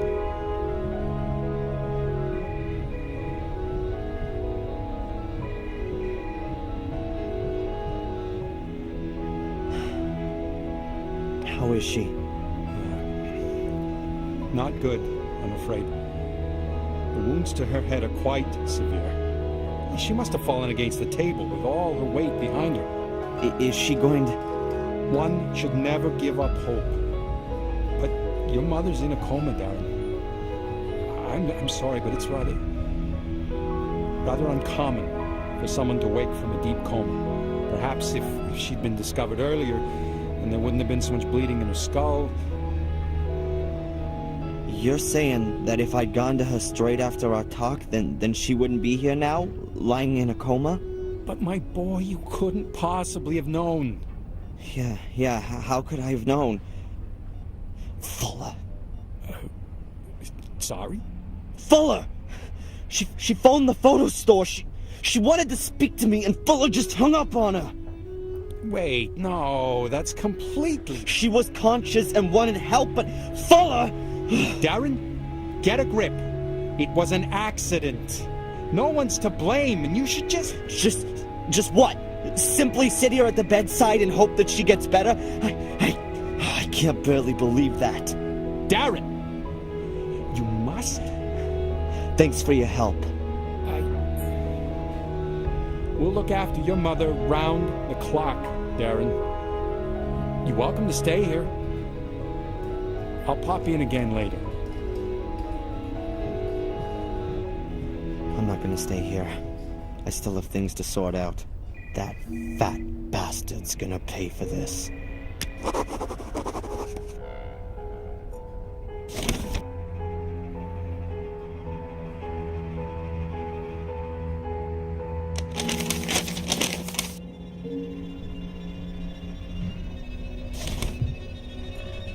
Seems to... She looks so weak. My mom always had a fighting spirit, and all this just because she tripped. Probably rushing around again, doing someone or other a favor. And then that stupid cupboard. Oh, and Fuller. If he even... I'm gonna squeeze him dry for this. Mirror! Don't go through the mirror. Mom? Mom, are you awake? Did I just imagine that? No, I couldn't have. My wrist still hurts. She must have been terribly afraid of something. But what did she mean? There's a stethoscope.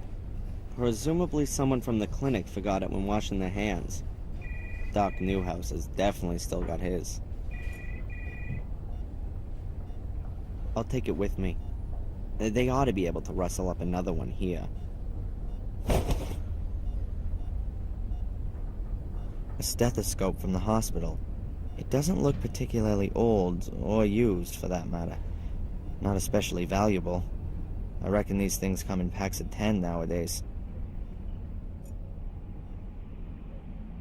Her heart's beating, but I know that anyway.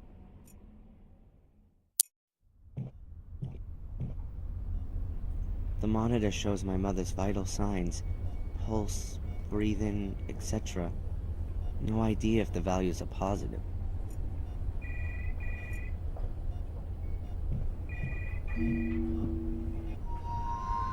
No, I can't tell you that. You can talk to her son if you like. He's just... There he is. Hey! Hey! You!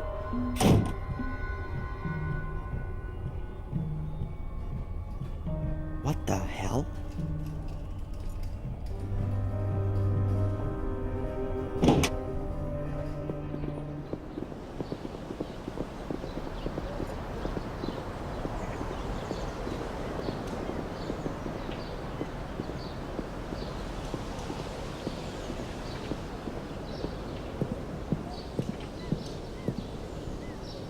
Oh, crap. Now I've lost him.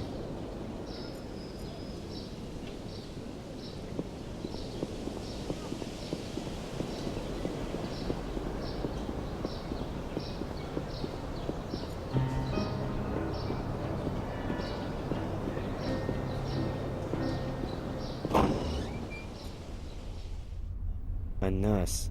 And perhaps an administrator as well. They could well be one and the same nowadays. The way things look, it seems that healing the patients is a kind of secondary activity.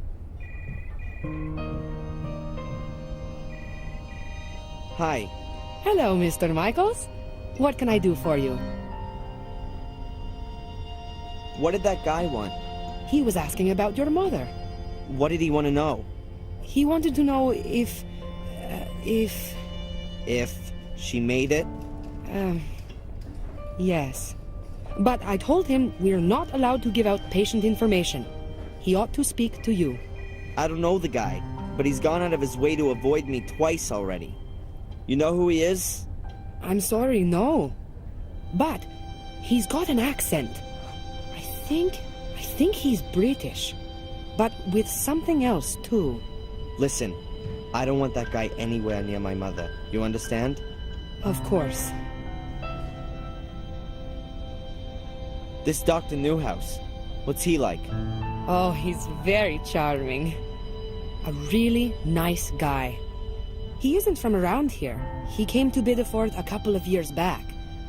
But he's really settled and got on well, and... Yeah, nice story. I wanted to know if he was a competent doctor. Oh, yes, of course. He used to run a huge hospital in Atlanta. He's apparently rather overqualified to be working in a little place like Biddeford. But I think he enjoys the small-town life. Your mother is in good hands. My mother's insurance card. I gotta find out what's gone wrong with the payment. About all this insurance garbage. Best to have a look through your mother's bank transfers. If she's transferred the money, then it's up to the bank and the insurance company to slug it out between themselves. You can simply drop it by with the certificate if you like. Then I'll see to it. Mm-hmm. Thanks. What do you think? You reckon my mom's gonna be okay? Oh, you never can know. But for sure there are people who come out of comas after much worse accidents than your mother's. And folks who die from much less serious accidents. You mustn't give up hope. Pray for your mother. Statistically speaking, that has no effect whatsoever. I'll save my time. Thanks very much for the information. No problem. My mom told me how she feared having to spend the rest of her life in a thing like this, even long after the car crash. Her back was seriously injured, and no one could tell her if she would ever walk again. Miraculously, I was left unhurt by our car crash. My mom was in hospital for months. My father died at the scene of the accident. I was about 3 years old back then. I can't remember the accident. Nor my father. Perhaps there are medical records or bills in the cupboard. Forms, transfers. Making people well again is just an aside. I don't think anything in here is going to interest me.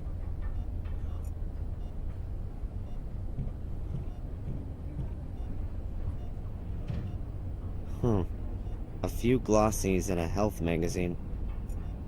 Oh well. I'll take the fashion magazine here. Oh, and the auto magazine.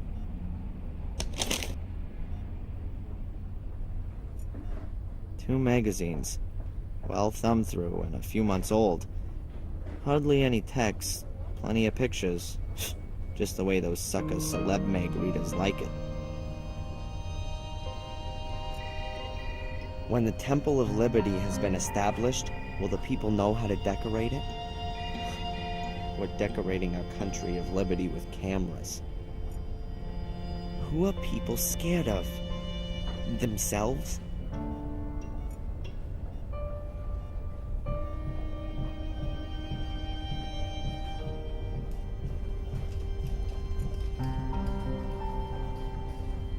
There seems to be dozens of cameras in this building.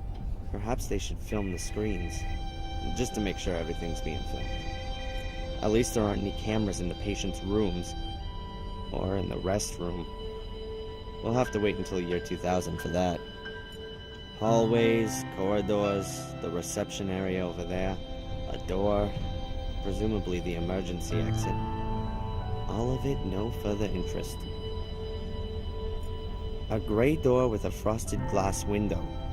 The sign over there says pathology. I'm not particularly morbid, so I think I'll stay on this side of the door.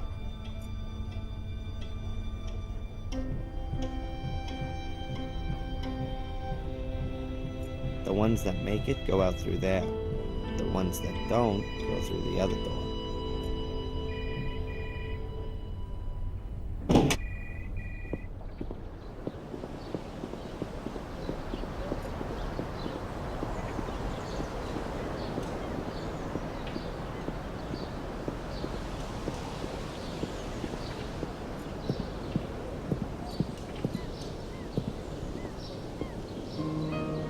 Whoa, that can't be right. It's the guy from the hospital with Fuller. Who is that guy? And what's he got to do with Fuller? I ought to listen in. I can still get Fuller talking to afterwards. I can't open the door. Dell would give me away immediately. I'm gonna have to listen in unnoticed if I want to find out who this guy is and what he's doing with Fuller.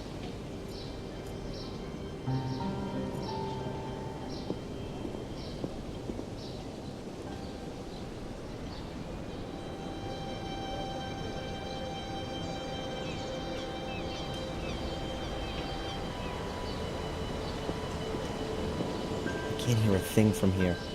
They're way too far off.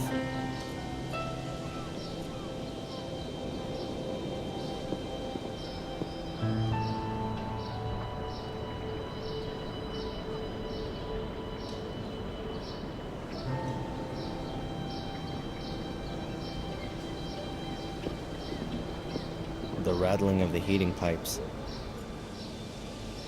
Fuller's still talking to the stranger. They've gone into Fuller's office. I can't listen in from here, and I can't open the door without giving myself away.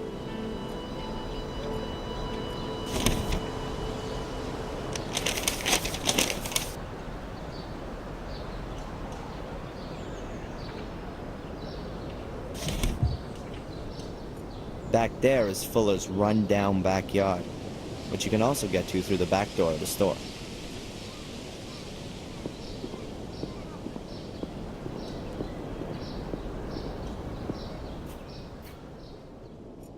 I can't go off around town now. I've got to find a way into the house so I can eavesdrop on those two. The best chance I have to do that is here.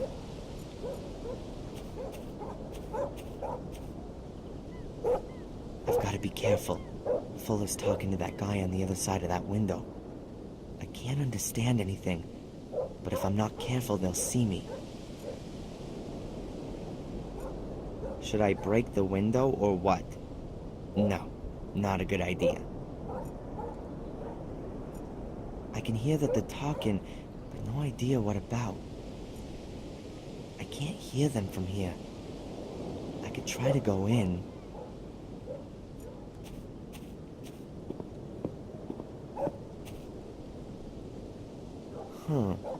I could reach the basement through the light well, but removing the grill would make too much noise.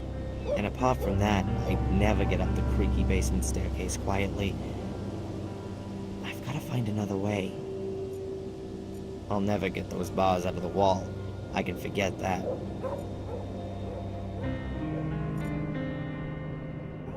A length of tow rope, a bit more than 2 yards long, and in great condition.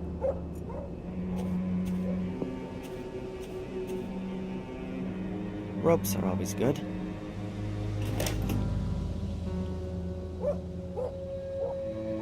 A tow rope from out of Fuller's backyard. It looks like it would easily hold a ton of weight. I wouldn't know how that would get me any further right now.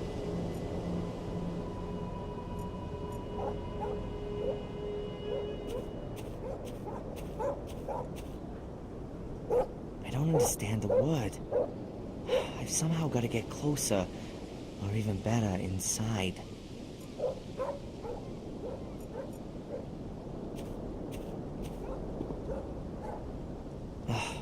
can't hear anything here. They're too far away. Damn, the door is locked. There's a little hook that's keeping the door locked. I've got to reach it somehow. The bar's too thick. I won't be able to work the iron bar between the door and the frame. What's more, I wouldn't want to damage the door. The door is locked from inside with that little hook. I've got to somehow pull it up. Huh. The window is directly above the door. Perhaps I can somehow unhook the lock through the window.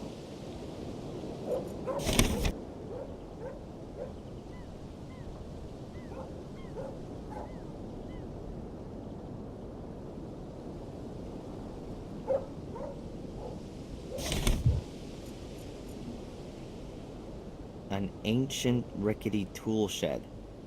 This is where Fuller keeps the junk that he doesn't just throw somewhere in the yard. So, not much. A reel of fishing line. There seems to be a little still on it. Only the line, I'm afraid. No hook.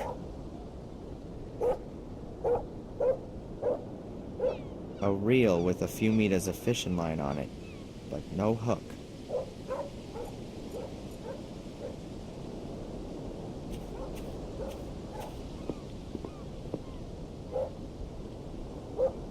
I'm not going to get anywhere with the fishing line on its own.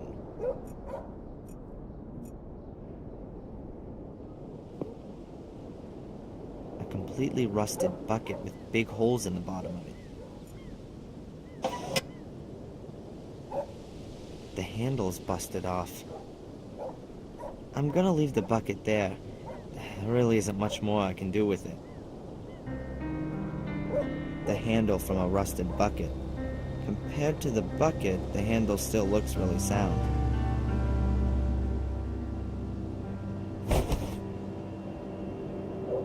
Not exactly a fishing rod, but maybe I can catch something else with it. I've tied the fishing line onto the bucket handle.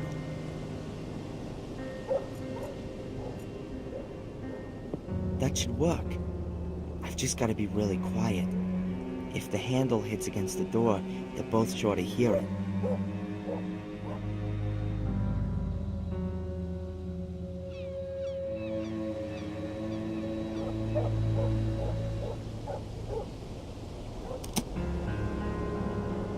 Done it. And they didn't notice anything. If Fuller always leaves this window open, then there's no point of him locking the door. Oh well, it's fine by me. The door is open again. I can go in. I just hope it doesn't squeak. Yeah, Angelina. That might have been it. I wrote down the surname as well. For another $10, I might even remember where I put the note. Not necessary. I know her surname. And your assistant, what about him? What assist... Oh, you mean Darren? That's my errand boy. He works here in the semester holidays. A good errand boy is worth a lot. What do you know about him? Why are you interested in him? You want to poach him from me? No problemo. For $100, I'll even write his notice straight away. What the hell? We'll say 50. Not interested. Do you know him well? What's with all the questions? His mother came in and asked if he could work here for a few weeks. He's a pussy! One of the eternally afflicted. Ugh, I feel so bad and the world is so unfair and it all makes no sense. Boo-hoo. So you don't know him? And I've got no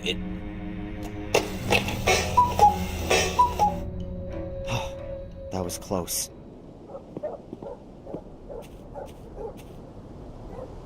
They're both heading for the exit, and I'm none the wiser. Who is this guy following, then? Me? Or Angelina? And why? I'm gonna ask Angelina about the man. She's British, and that guy's got a British accent. You never know, perhaps she knows him. But first, I've got unfinished business with Fuller. The back door to the store.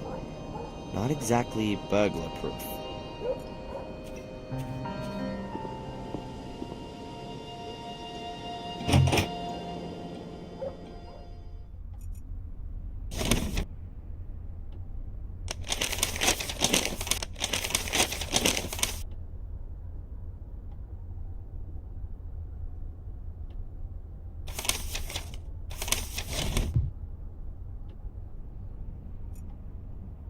Perhaps I could even crack the safe, but at the moment I don't have a good reason to put my life on the line for it. I don't know what Fuller would do if he caught me.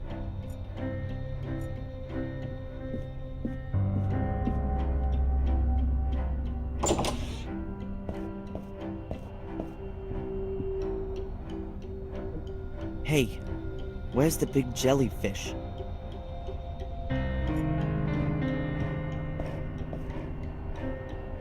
Huh. Looks like Fuller's taking the film out of the camera. But I wanted to give that fat bastard a piece of my mind first. Where the hell is he?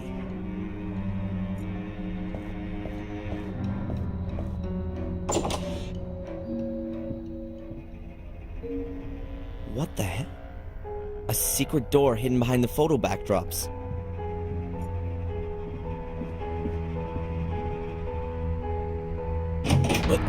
What the hell are you doing here, boy? Keep your hands off, Fuller! Because of you, my mother's in a coma. What have I got to do with your mother? Out! Out of my basement! Go on, get out of here! You should have told me that she called. It was obvious that something was wrong. Oh, I swear I'm gonna... You threatening me? You? Threatening me? If she doesn't wake up, I am gonna... Out! Get out of here already! You're fired! Out! Out! Out! You better pray she doesn't die. That's the only thing that'll save your fat ass. Get out of here! If I ever catch you here again, you'll end up next to your mother. You're gonna regret this, You'll Fuller. never do anything, you pussy! You haven't got the balls! You haven't got the guts! You got nothing! I'll think of something. I'll get him back. That man's gonna pay, you just wait. But I still need the film with Angelina's pictures on it come out of his camera. I could use his darkroom to develop the film and make the prints. If he's not gonna pay me, then that'll do as a partial payment. Now all I have to do is somehow get him out of the store. Man, I would love to smack the old bastard in the teeth.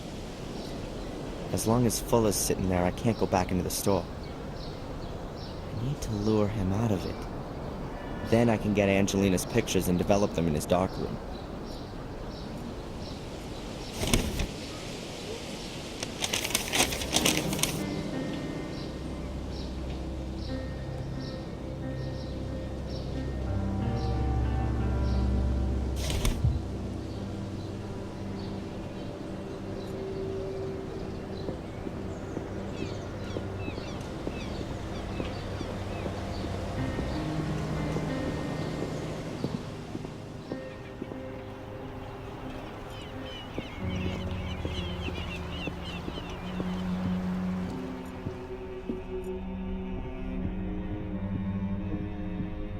Hey, Rosie. Hard at work, I see. What do you want? Does Fuller often get packages delivered here? Yeah, a few times a month. Why doesn't he have the packages delivered to his store?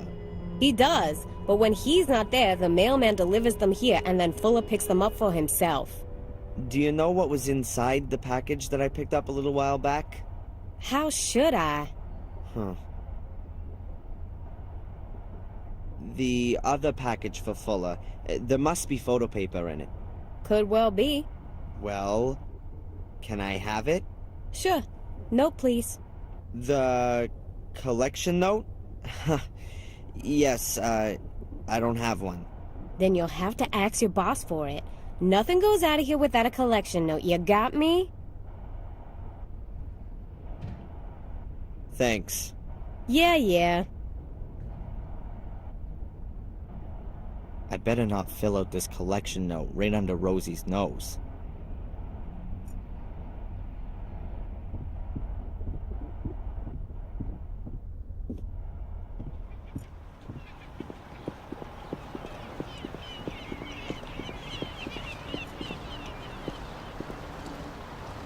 Over there's the shore, and the hotel where Angelina's staying.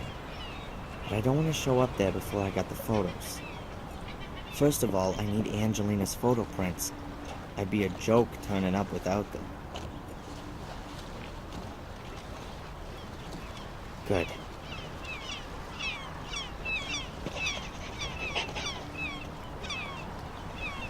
I filled it out. One package for Fuller at his address. I hope that does it.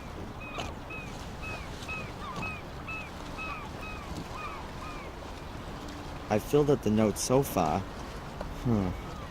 Maybe that'll be enough to get the package.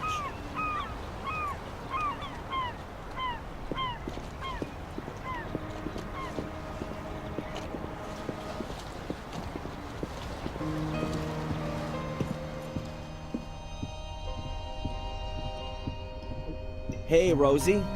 Hard at work, I see. What do you want? You know the Bibers? From the diner? Sure I do. What can you tell me about them? I don't gossip, but her marriage ain't exactly the best. Really? Yeah, she's apparently very nice, a little jaded and stressed out. Can't ever forget her work. But him, he's an asshole. Been boozing for 2 or 3 years and is a bit free with his fists. Why doesn't she leave him then? No idea. She's real dependent on him.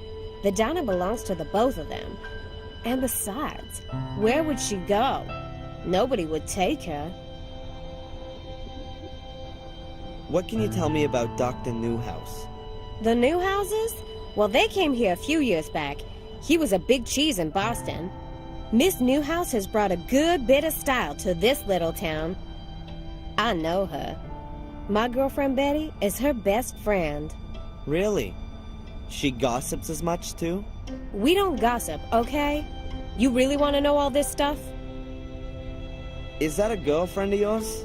Yeah, one of my best ones. Does she sit about in this store the whole day? Excuse me? I wouldn't know what that would have to do with you. I just mean, has she got a job or not?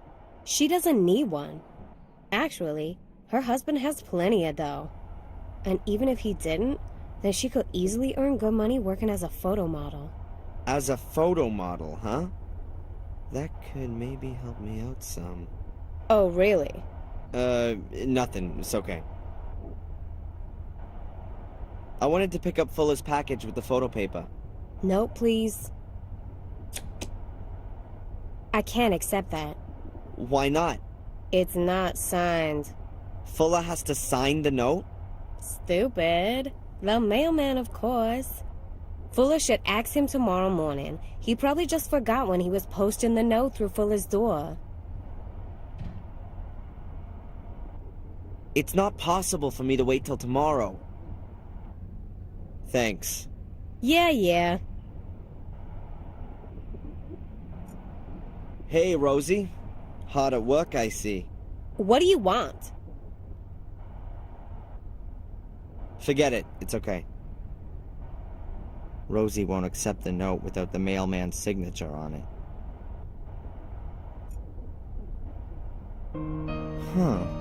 The bimbo reads fashion magazines.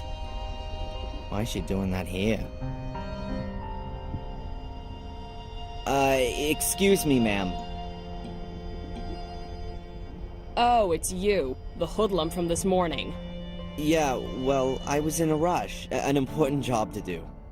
No reason to be impolite. Of course not. I've noticed you're really into those fashion magazines. Are you a model? Me? No. You're joking. You must have at least thought about becoming a photo model.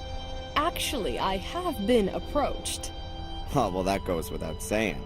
You see, I work for a magazine from down south. Ladies in Chrome? I've never heard of it. It's the high society magazine in the South. The magazine for the top 10,000. I'm working on a piece about life and style in the far north. Really? How exciting. Maybe you have some recent photos.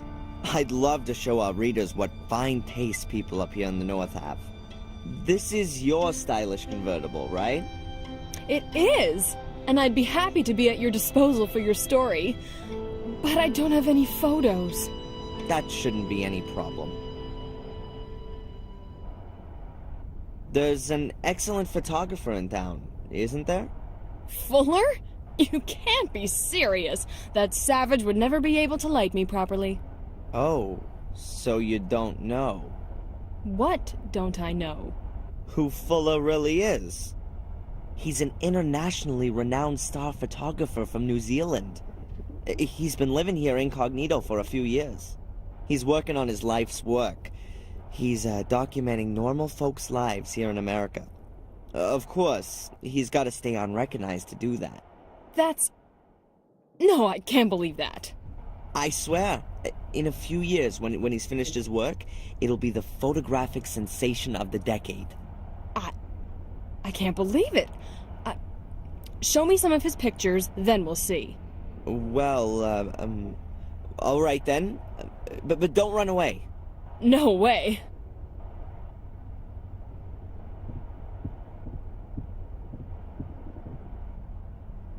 My God, what a lame story.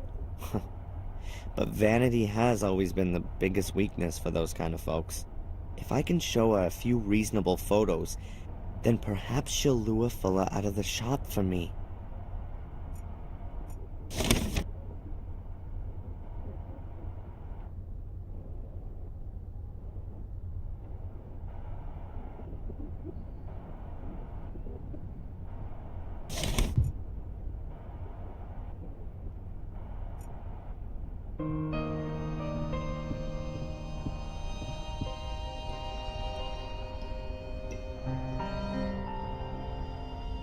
Look, I've got a few of Fuller's earlier works.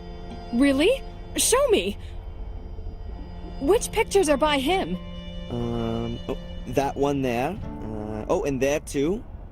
Oh, and here's another one. Exactly. Yeah, that one here. They're really wonderful. It was all just for the money.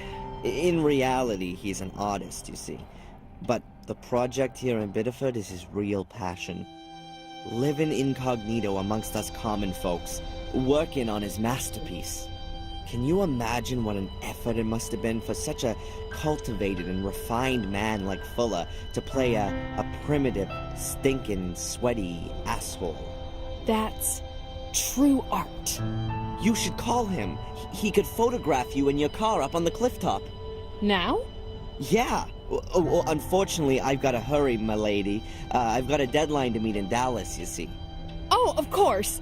I'll call from my car phone and arrange a photo shoot. Oh, excellent.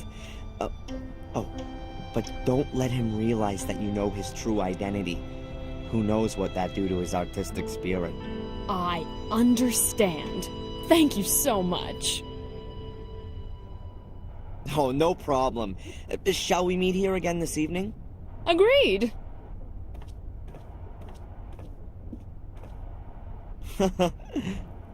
Unbelievable.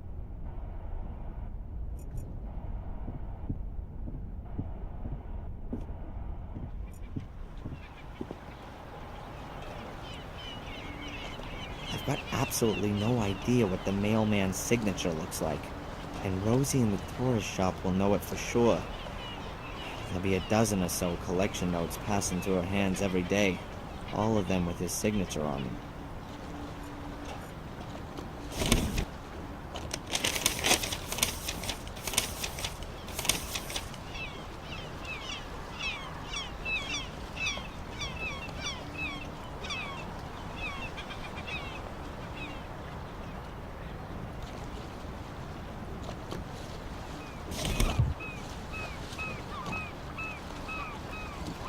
That's a postcard of Biddeford.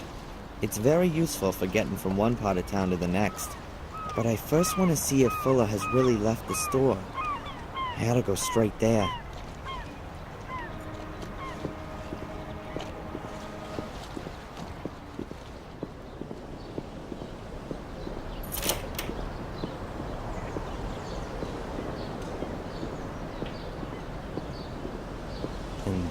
goes. Now I ought to have a few hours to get Angelina's film and develop some pictures in the darkroom.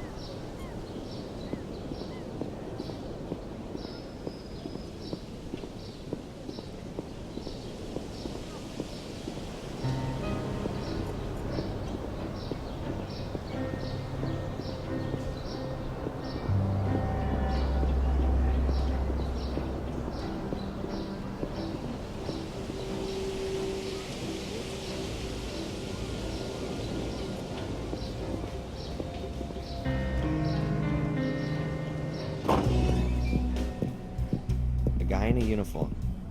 Seems to be a security guard. Someone who guards over other people's money for money. The pinnacle of our society. I don't want to speak to him. If I felt like some casual conversation, I'd watch a talk show.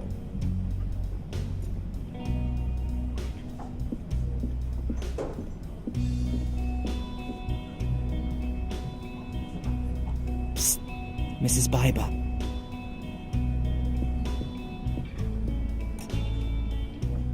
Yes, what can I get you?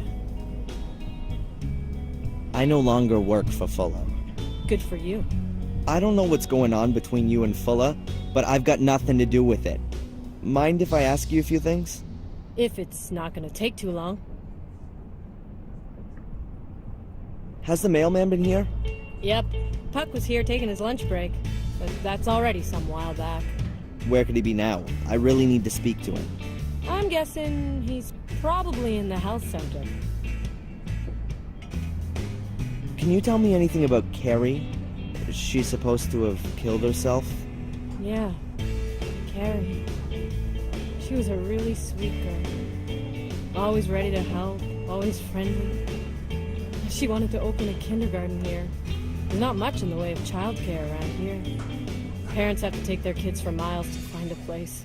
She was such a lovely girl. She still had her whole life in front of her. I saw a photo of her in Fuller's shop window. She was really pretty. If I'd only known.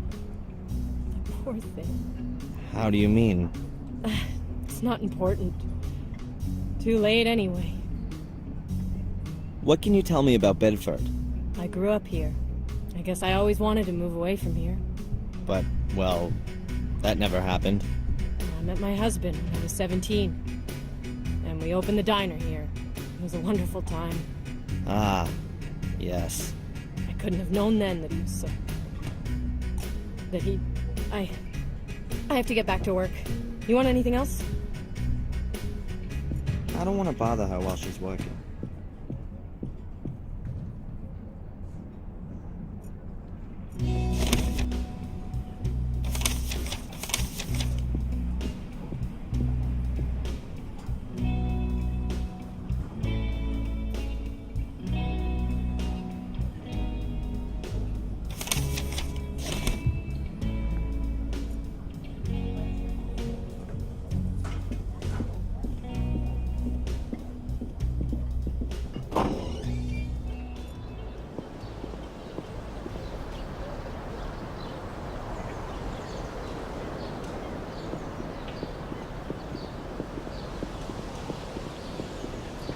Mom toiled for years in order to buy this house, and now...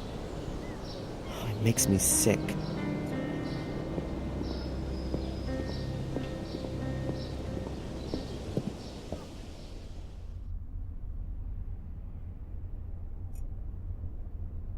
Mom watched whales with this telescope. This is a whale region. The whales swim past here twice a year on their route between Mexico and Canada. A nice one. Quite classical, and it looks quite expensive for Mom's taste. You can swivel the telescope on the tripod, and hey, there's a compass attached to the top to show the direction you're looking.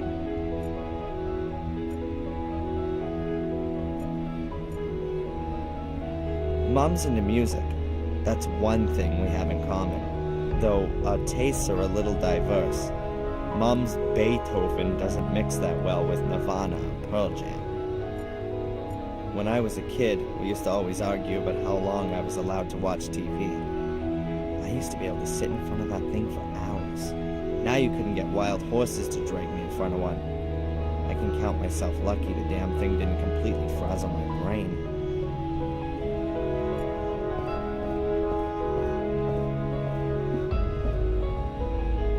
There are pictures of me and Mom in the cabinet. I can't see any pictures of my father here. Mom hasn't got many of him. I guess the memory of his death is too painful for her. When I was a child, I always wanted to know who my father was. Mom told me about him and finally showed me some pictures. That was the only time I've ever seen pictures of him.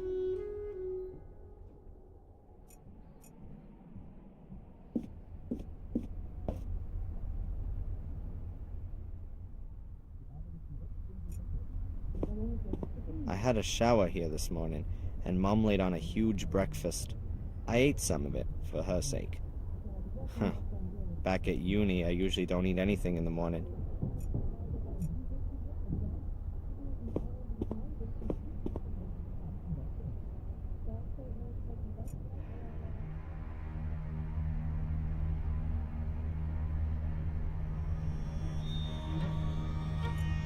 An old lighthouse.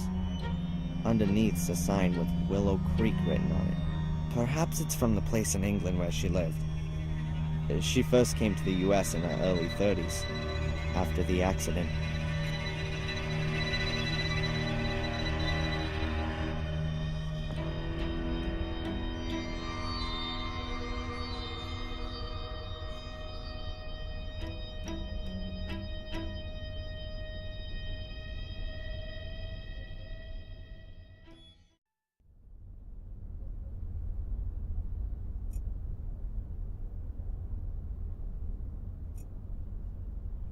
Mom likes thrillers and horror stories, mainly old stuff, Edgar Allan Poe and the like. Perhaps it has something to do with her time in England. She's often told me that she worked in a castle that could well have come straight out of one of these books.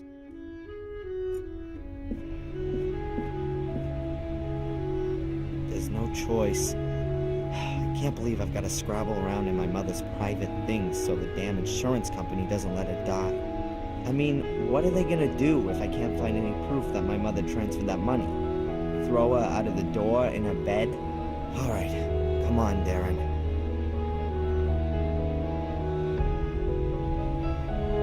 Damn, the bureau is locked. I think this puzzle here is the lock.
must be a book of transfer receipts or something among all these documents.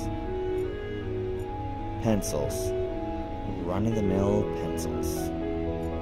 I'll leave that here.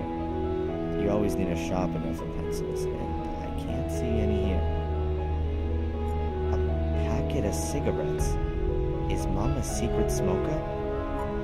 Oh, there's just playing cards in it. I'd have been surprised. A little wooden box. I've never seen it before.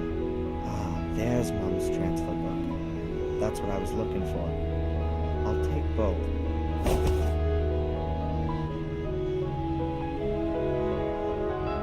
The little wooden box I found in my mother's bedroom. It's quite hefty, seems to be solid wood. It won't open. There are some kind of symbols on the lid, and I can't even begin to work out what they are.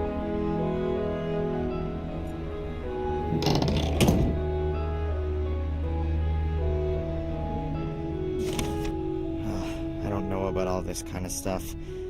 Let's see. I reckon that these are my mom's account transactions. This is the rent, and here's 18 bucks, 45 to the phone company. Aha, and here's the transfer to the insurance company. That's from last month, so she has paid. Those guys need to kick up the butt. What's this? A letter?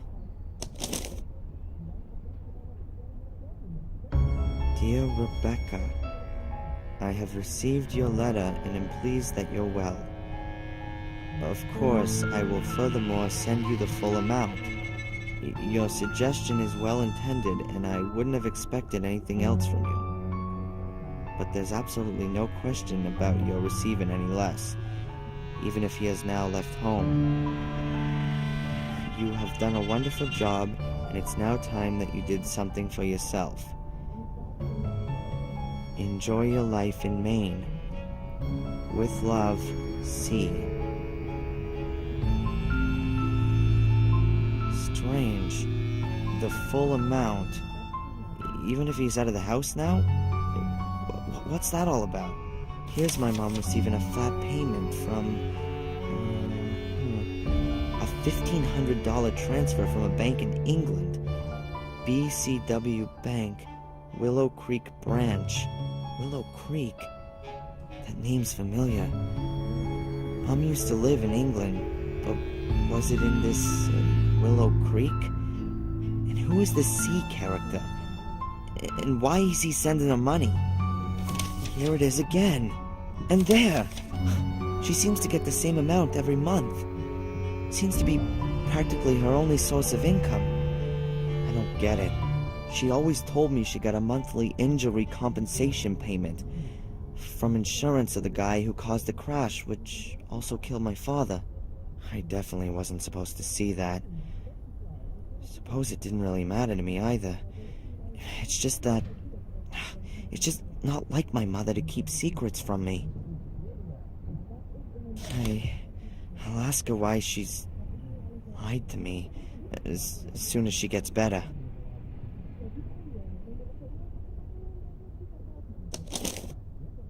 Dear Rebecca, I really don't understand all that. Perhaps my father wasn't killed in the accident? Maybe he walked out on us. But my father was called John, not C. Or could it be hush money? But my mother tangled up in some kind of dark plot? With the best will in the world, I can't imagine that.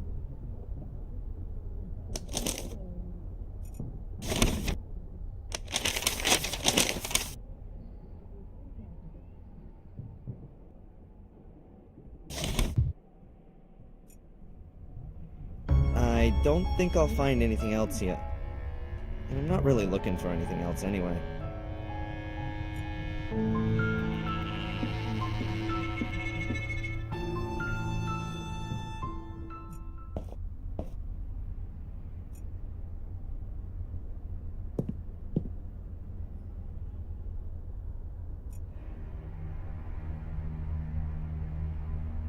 An old lighthouse.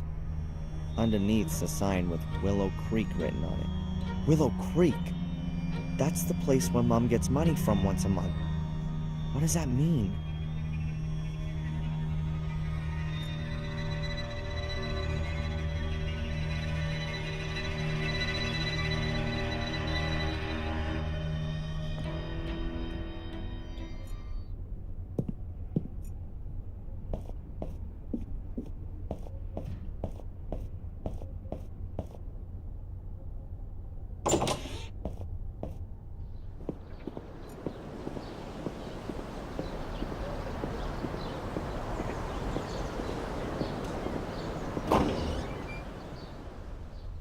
My mother's financial stuff. The insurance has been paid. There shouldn't be any problem with it. That's the information the nurse needs.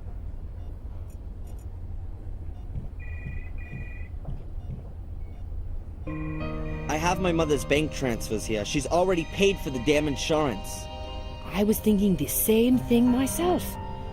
You know, the insurance company has made a boo-boo. Can I have them? Don't worry, I'll get on it. So that will be the end of it then? Yes, I'll clear it all up with them. Good. I think she's pretty okay. At least she seems to be on the case. Hi. Hello, Mr. Michaels. What can I do for you? Are you from around here? You could say that. I grew up here. Then you surely must be able to tell me some exciting stories about the place. Ah, well, not really all that much happens here. You know, a young woman killed herself a couple of years back. She jumped into the ocean, and they had to call in extra divers to help search for her. They didn't save her, though. They never even found the body. But apart from that, there's never really much happening here. You mean Carrie? Did you know her? Yes, we used to go to aerobics together. Any idea why she killed herself? We'd all like to know the answer to that one. She was always so happy. We used to have lots of laughs together. But then, she changed. She also stopped coming to the sports events, and I lost touch with her. I had no idea she was having such a hard time with herself. Thanks for the info. Have you seen the mailman by any chance? Yes, he was here earlier. He brought your mother some get-well cards. Ah, okay. Thanks. See ya. Goodbye, Mr. Michaels. I don't want to stop her from doing her job. Right now.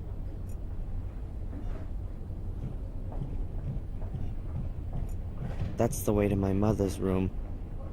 I can hear the beeping of the machines from here. Huh. The news of my mother's accident seems to have spread quickly. A couple of people have already sent flowers.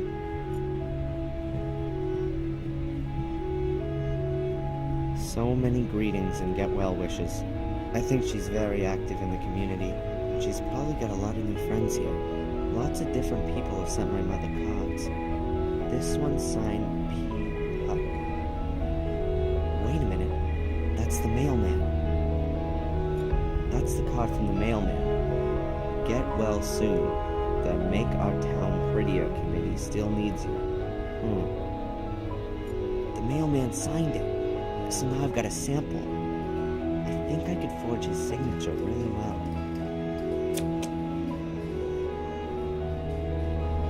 Typical hospital chic.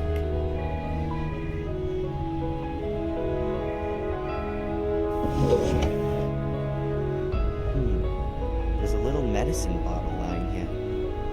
Perhaps it belonged to the patient who was here before my mother. Laxativa. A powerful laxative. Sounds useful.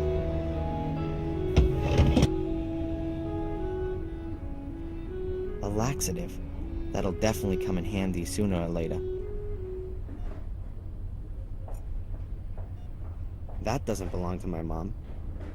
Maybe it's from the person who was in here before her. I guess I should have packed a case like that for my mother, too. A set of scales. Maybe for overweight patients? They certainly look a bit more solid than the ones you have in your bathroom at home. I'd better leave the scales here. What would I do with scales? I'm standing here in front of my mother, who's lying in a coma, and all I can think of is her lying to me about her accident. Just what kind of a person am I? Her total sincerity and starry-eyed idealism always annoyed me. I always had an honest and decent example in my mind's eye, if I wasn't being perfect myself. But now I'm sure that she lied to me, and I'm even more unhappy about that. What else is she hiding from me? And why?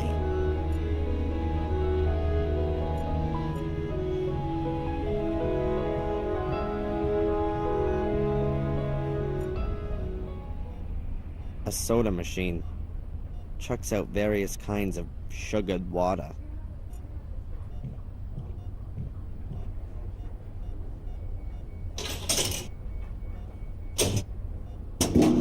A bottle of soda. Great.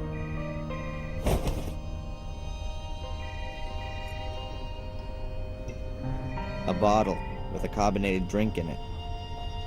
I don't need much more.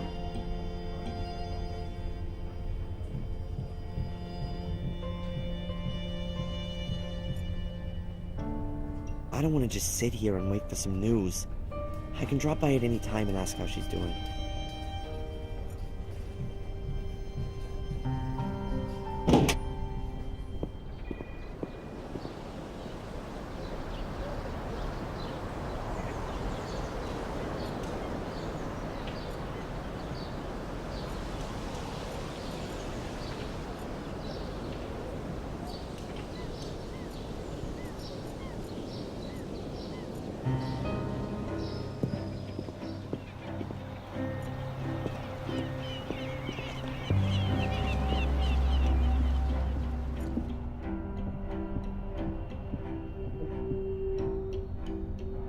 Hey, Rosie.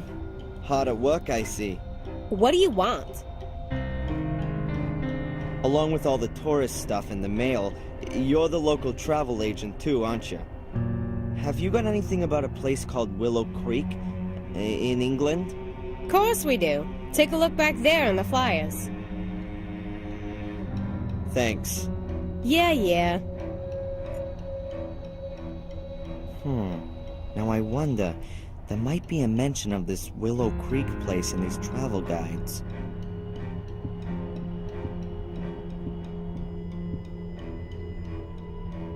Really? Willow Creek pops up in the index. Page 42, section Horror, Hauntings, and History. Let's see.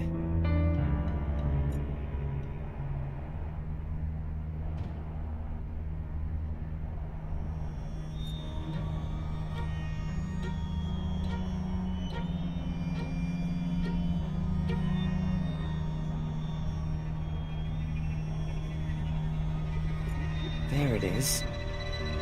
Only a small box. Willow Creek on the trail of the killer. Willow Creek on the trail of a killer.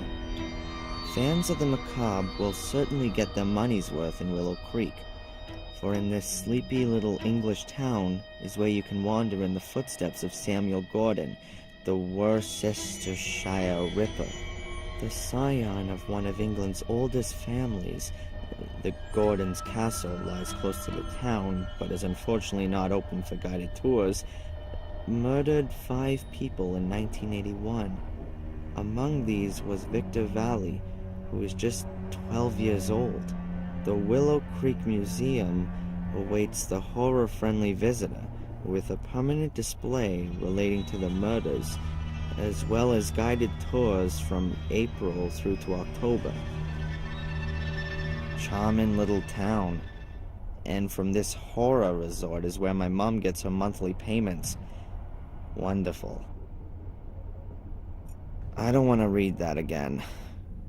The Worcestershire, whatever, Shire Ripper. 5 dead. Guided tours through the pools of blood. Ugh. Not interested.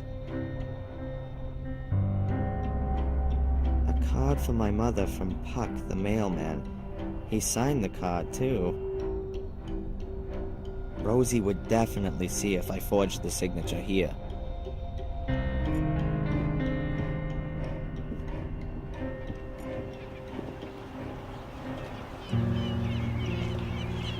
Okay, good. I've got the original. I guess the signature is kinda half-decent.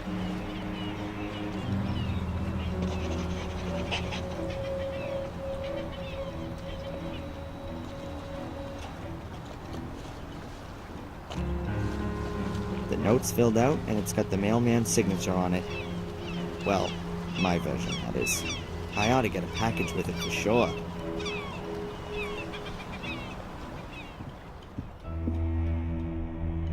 The note's completely filled out. I sure hope Rosie falls for it.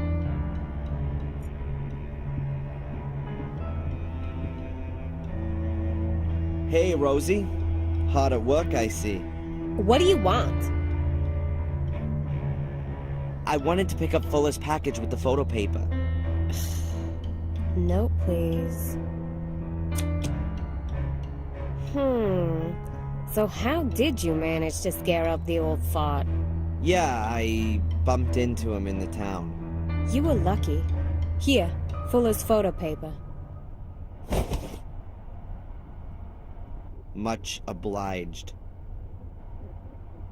An A4 size package. Fairly heavy. Either it really is photographic paper, or it's Fuller's dirty mags for the week. I better not unpack that here. Better in the dark room.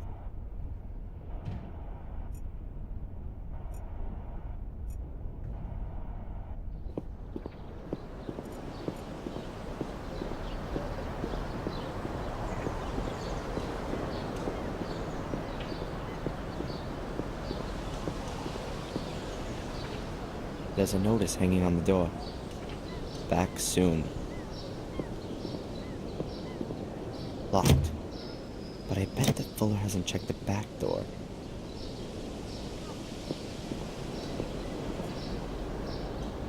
The front door's locked, but Fuller definitely won't have checked the back door since my little break-in from before.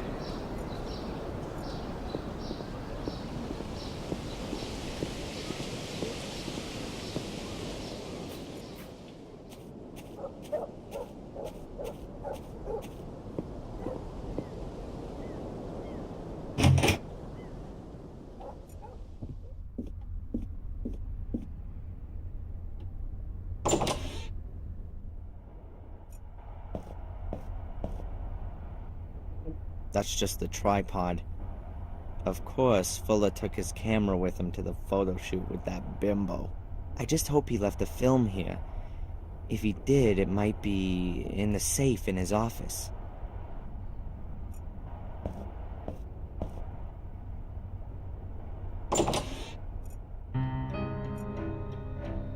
It might be that Fuller put the film of Angelina's pictures in the safe before he drove off to his shoot.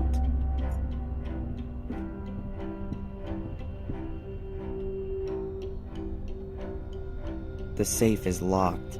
Of course, even Fuller worked out what a safe is for. This thing's not called a safe for nothing.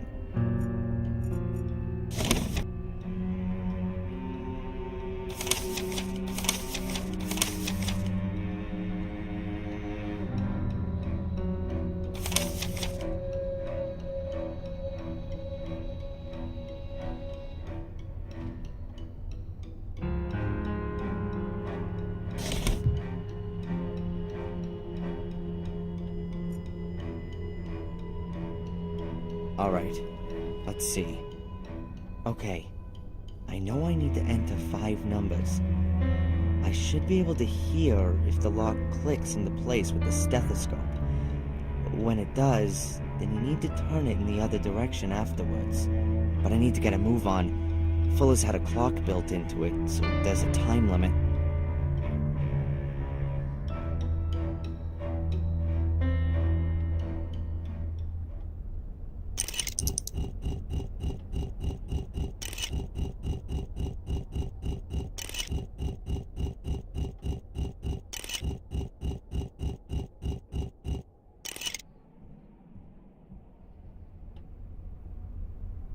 That was the 5th number, but nothing's happening.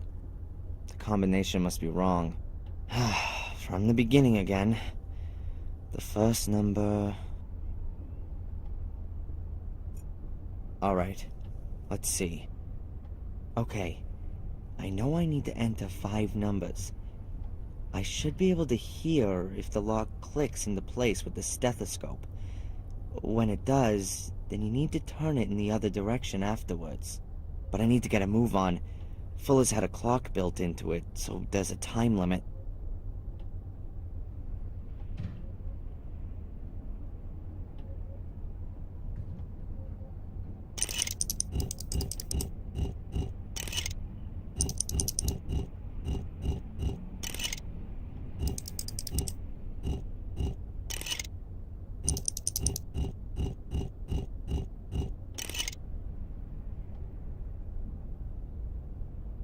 Hey, that sounds good. Yes, the safe's cracked. I can open it now. Yes, there you go. Yes, the safe is open. Aha, a film cartridge. Those will be the photos of Angelina. Well, apart from that, there's just a few papers, a folder, and, whoa, a pistol. I'd better leave everything where it is. As soon as I've developed the pictures and made copies, I'll pay Angelina a visit in the hotel. I could really do with a bit of a distraction. There's nothing more that interests me in the safe.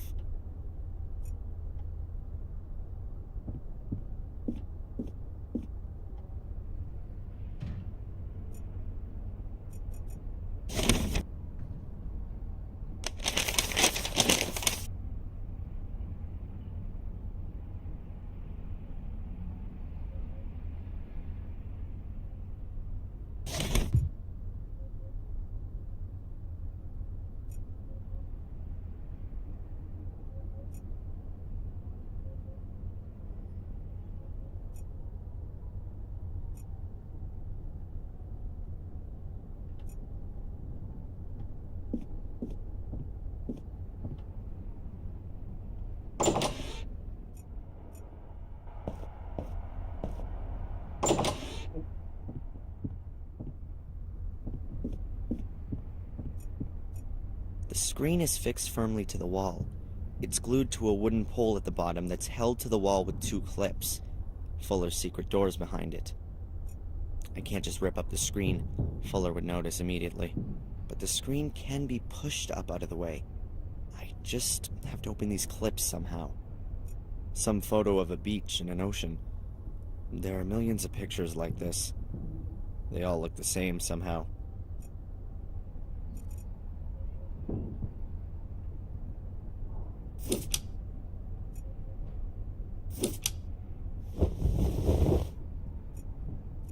That's a castle somewhere in Europe.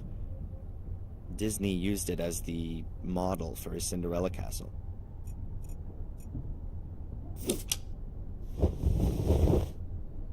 The Great Wall of China, the largest man-made structure in the world. It's a few thousand miles long, but despite what they say, it can't be seen from space with the naked eye.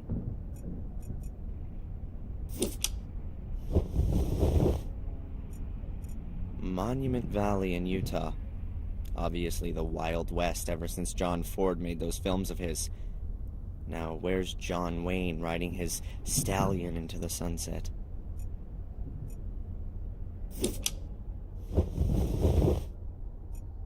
The Sphinx, and the Great Pyramid of Cheops in the background, both of them near Cairo. The pyramids are the oldest of the 7 wonders of the world, the only one which still exists.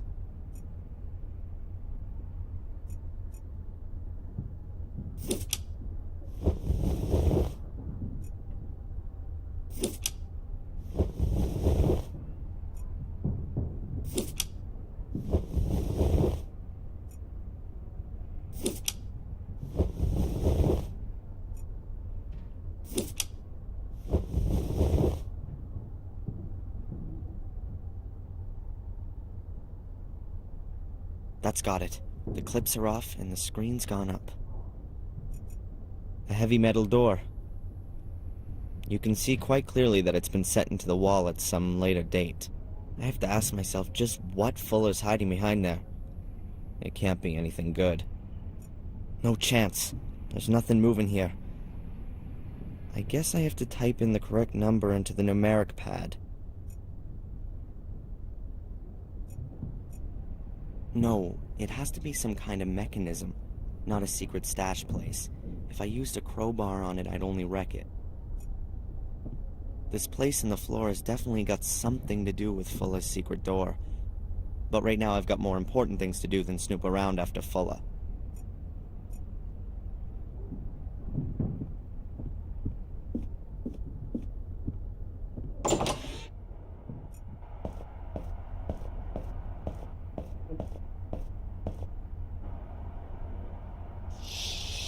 Okay, I can develop Angelina's film here, and then make some prints. Let's see, what do I need to develop the film? The film with Angelina's pictures on it, and developer fluid. There ought to be some fixer around here, and the developing drum is there on the table. The undeveloped film with Angelina's pictures on it. I've got to develop it and then make prints from the nags. Then I can take the pictures to Angelina in the hotel.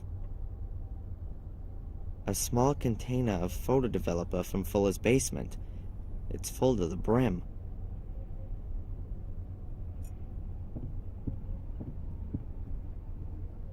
The undeveloped film is placed in this container. Then the developer fluid is added, and after a short while, the film is developed. I'd better leave it here. I can't do much with it outside the dark room anyway.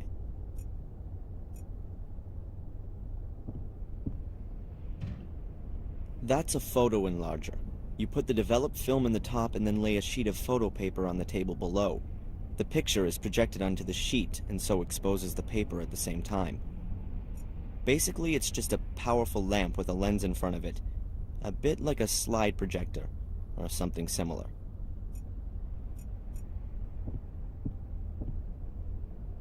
A flat dish about A3 size. If you're making photo prints in it, you have to have diluted developer in it.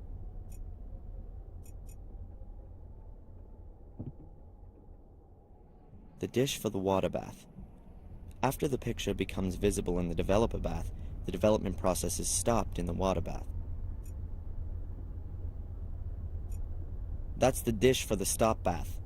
You can only put distilled water in it.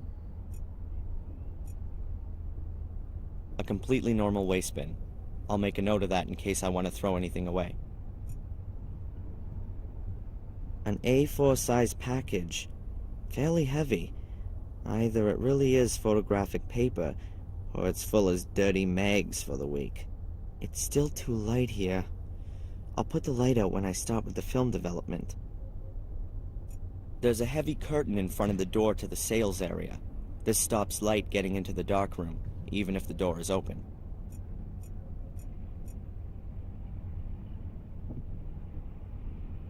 A small bottle of photographic fixer. There's not a lot left in there, but it ought to do for one more use, I think. Alright, now I've got everything I need to develop the films. Let's go.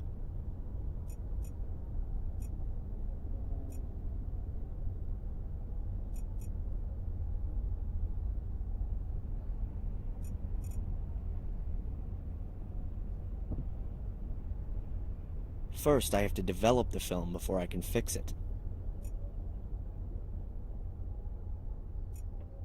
First of all, light off.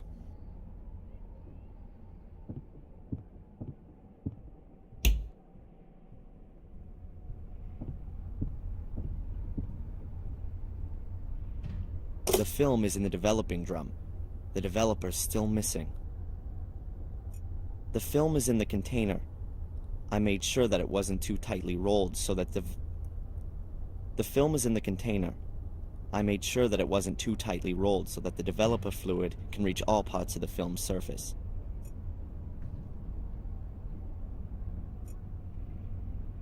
Good. Now the developer is oxidizing.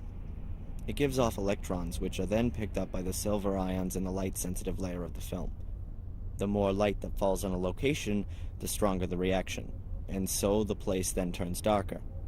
In short, the film is now being developed.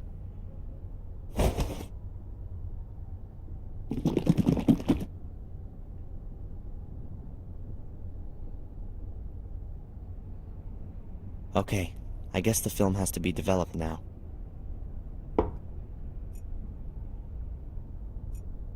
I've already put in the developer.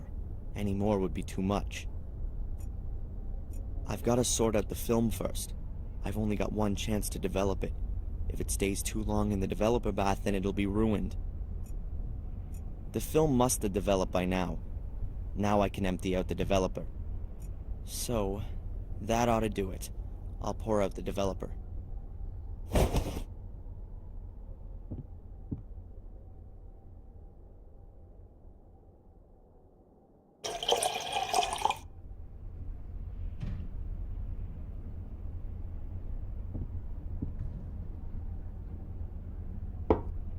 Now the fixer's gotta go in to stop the film from keeping on developing. The film's developed, but the development process will keep going until I pour in the fixer. The film will be ruined if I don't hurry up. There's still some fixer left in the bottle. You use it to halt the development of photographic film. Oh well, that's the end of the fixer. But what was left ought to have stopped the development process. I hope everything's worked.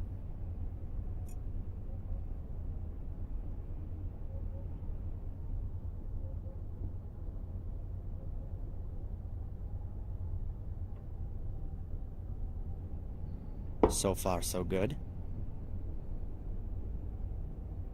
The film's developed. That's the first step. Now I have to make the prints. Let's see. I need photo paper and an enlarger. That's over there. Then I need developer. There's still enough in the bottle. Then I'm also going to need distilled water. The developer drum has done its job. I can simply leave the fixer in it. An old, rather battered locker. Water and all sorts of other liquids have splashed on its door and left their mark.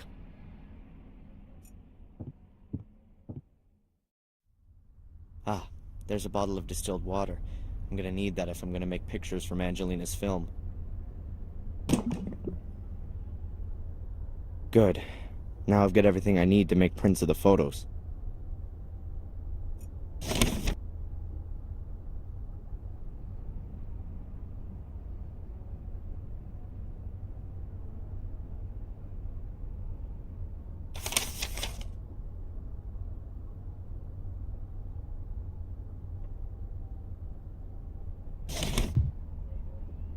An A4 size package. Fairly heavy. Either it really is photographic paper, or it's full as dirty mags for the week. Ah, nice. 50 sheets of top quality photo paper.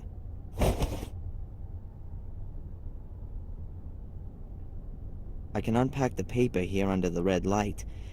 The paper has to be laid under the enlarger sheet by sheet, and then only exposed there.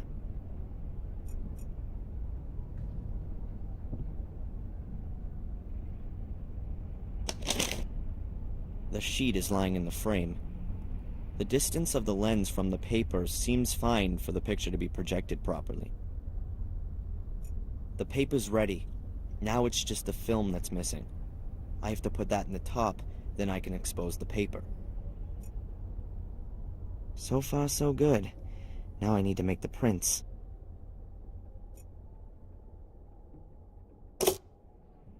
The film has been put in. The film and the paper are in the enlarger. Now all I have to do is switch on the lamp. If I don't want to have a load of black prints, then I ought to take care of the exposure of the photos first. Then let's have a go. The longer I leave the lamp on, the more contrast the picture gets. Let's try it.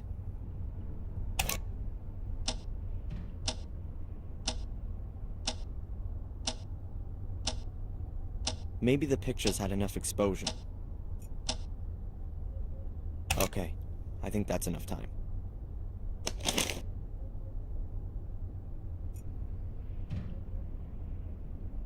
The sheet's been exposed. No idea if the exposure time's good or not. I'm only gonna know that once I develop the picture. I think I should see how the other photo has turned out first, or I'll chuck it straight in the trash. I at least don't want to be messing around with several exposed but not yet developed pictures at the same time. The exposed picture has to be developed first, then it goes into the water bath afterwards.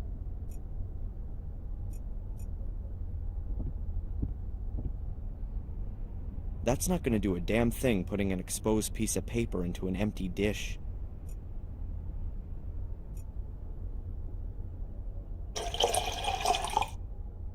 That's enough. The developer also has to be diluted. So far, the dish has only got developer in it. The developer still has to be diluted. It's much too concentrated for the prints as it is. The developer first has to be diluted. It's much too aggressive like that.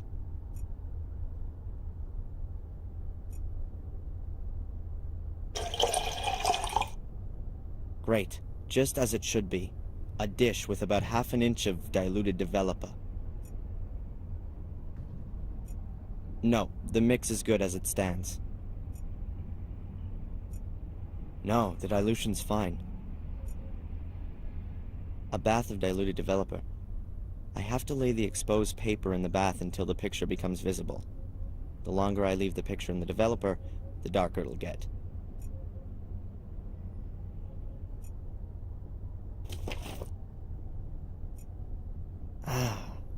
Here we go. I have to take the sheet out as soon as it has the correct brightness. Too early, it stays too light. Too late, it'll get too dark. I have to take the picture out as soon as I can recognize it well enough. Certainly not leave it in any longer, or it'll turn too dark.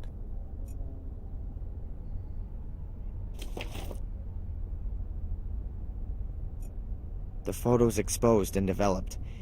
Now all I have to do is wash off the developer fluid using distilled water. A bottle of distilled water. You can use it for, among other things, stopping the development of films and prints.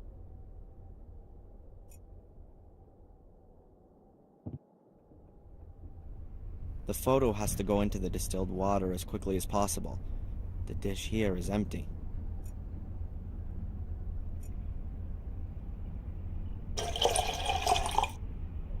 That would be the stop bath. It's already half full of water. That's enough. The dish is about half full with distilled water. The water stops the picture development process of any photo paper I lay in it.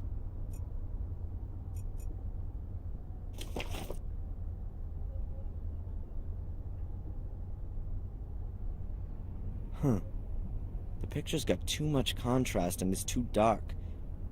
I need to expose the paper less and the next time pull the paper out of the developer earlier.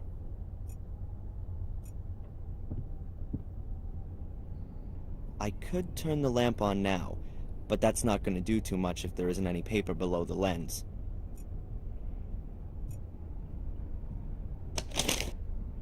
The sheet is lying in the frame. The distance of the lens from the paper seems fine for the picture to be projected properly. Film and paper are in the enlarger. I have to measure the exposure time exactly. Too short, there won't be enough contrast. Too long will give me too much. Okay then, let's try again. I have to measure the exposure time exactly. Too short and there won't be enough contrast. Too long will give me too much.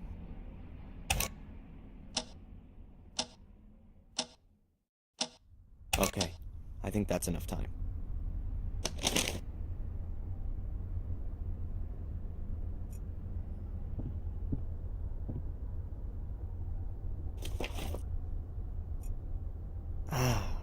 Here we go.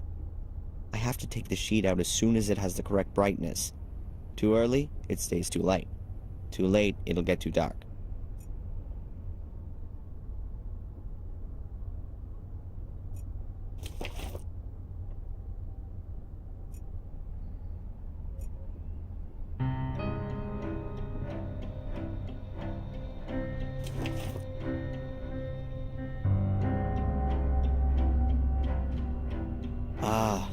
contrast is good and the brightness is right too.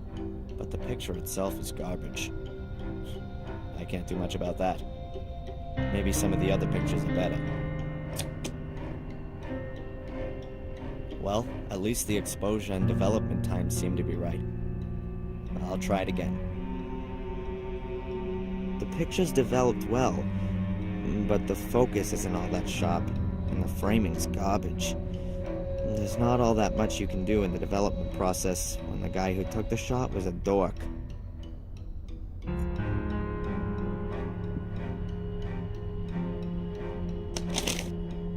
The sheet is lying in the frame.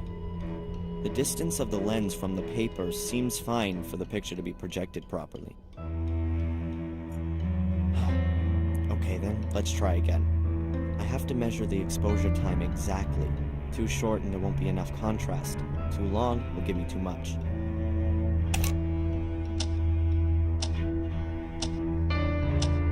Okay, I think that's enough time.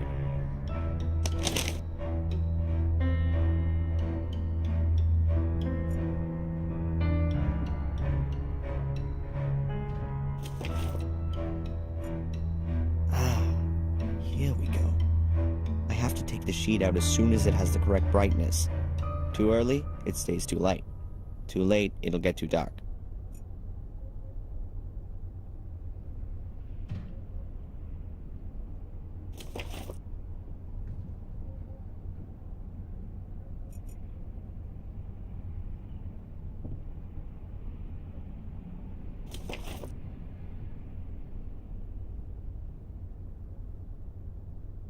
Yes!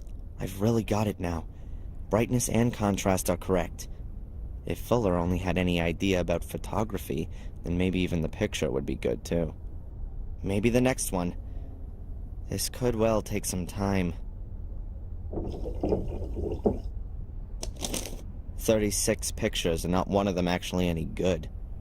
How can a guy take a beautiful woman like Angelina and then photograph her so badly?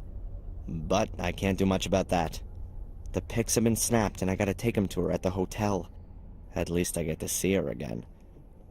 And it's also not my fault that the pictures are bad. What the?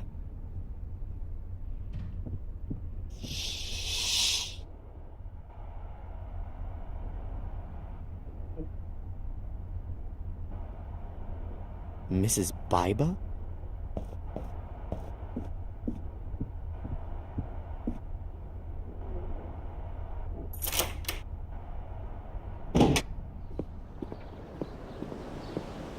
Can I help you, Mrs. Biba?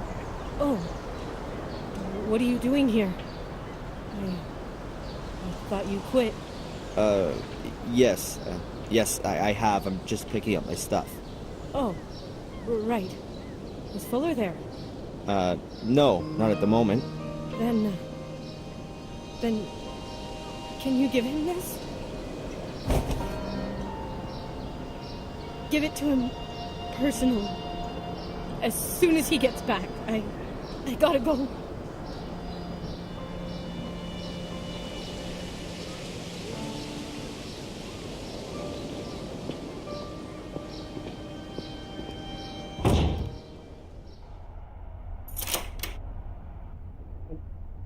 I feel sorry for her. There's something not right going on here.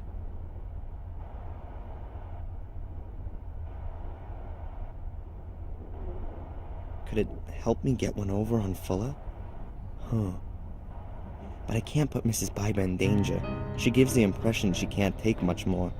If I could secretly open the envelope, then I could look at what's inside and put the envelope in the mailbox later. That would keep Mrs. Biba out of trouble. But how can I open the envelope and close it again without Fuller noticing? If I just walk out without locking the door, Fuller will realize I was here, and I can only lock it from inside. I'd better go out the back.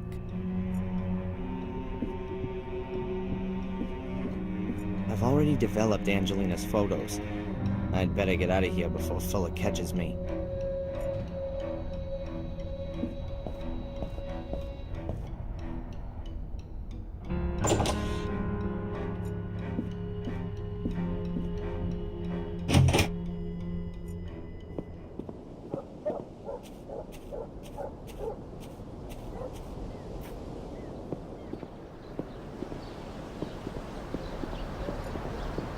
can see into Fuller's store through the glass.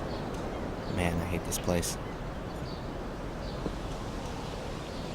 Angelina's photos have been developed and Fuller could come back at any minute. I'd like to see the look on his face if he did. But right now I've got better things to do.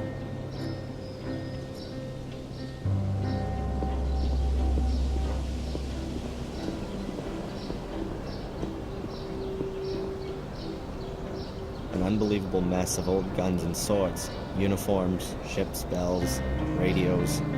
As long as it's old, it's sold here.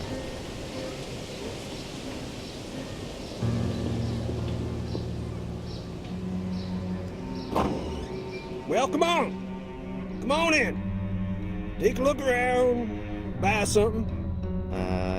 Thanks. Ah, a young man. You a soldier? Bit slow on the uptake. Have you served? Sir, no sir. Ah, so you want to put me on, do you? Find something for yourself and then beat it.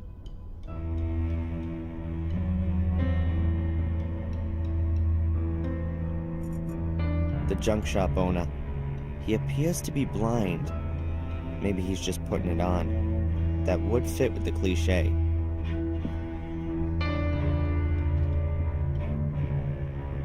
Tell me, why haven't you served in the military? Over there in Iraq, they could use whoever they can get. In Iraq? The war finished 2 years ago. Well, you don't say. Read my lips. President Bush is going to bring that Saddam to justice. Sure. You know that Bush is no longer the president, right? Well, he'll still bring him to justice. Where there's a will, there's a way. Yeah. Sure. And who are you? Is this your shop? No! I just busted in here and you've surprised me, just as I was about to clear the place out.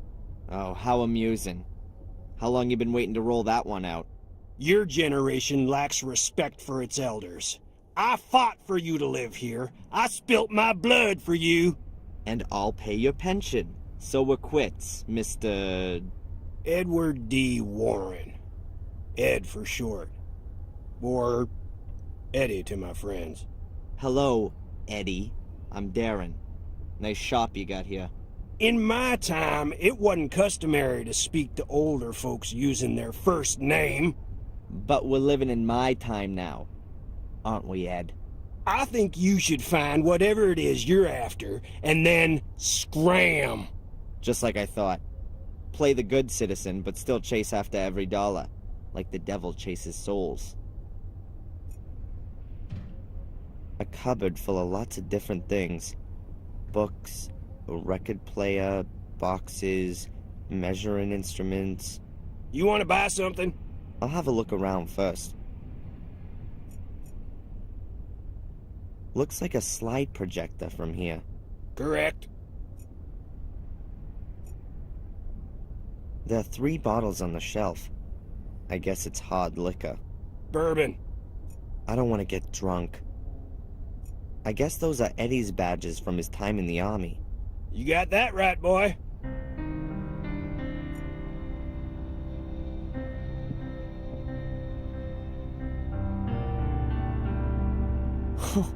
They look like bazookas. Hopefully they're just replicas. I hope not. I prefer my Star Wars figures. Is Lucas ever gonna make the 4th part? Yep, it's famous.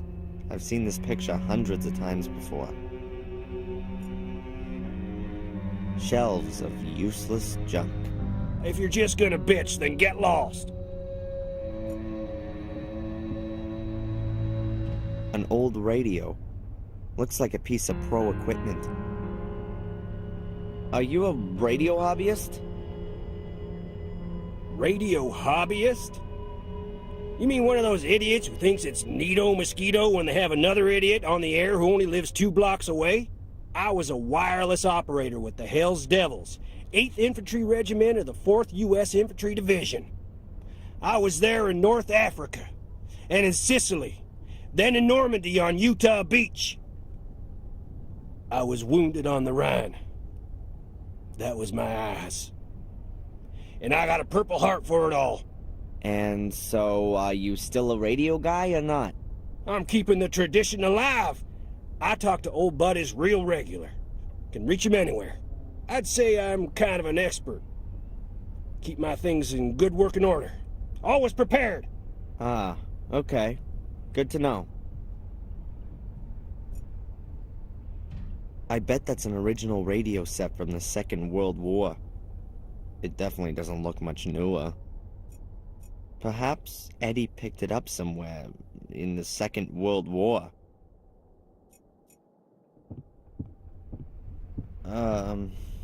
Come on, what then? How do you get on? I'm blind. How the hell do you think I get on? You idiot. Does it hinder you a lot? Well, sometimes. If I need to look something up. Looky here. I'm supposed to figure out what this coin's worth, and I got no idea. It's a rare piece, but it's pretty worn out. Can I help you with it?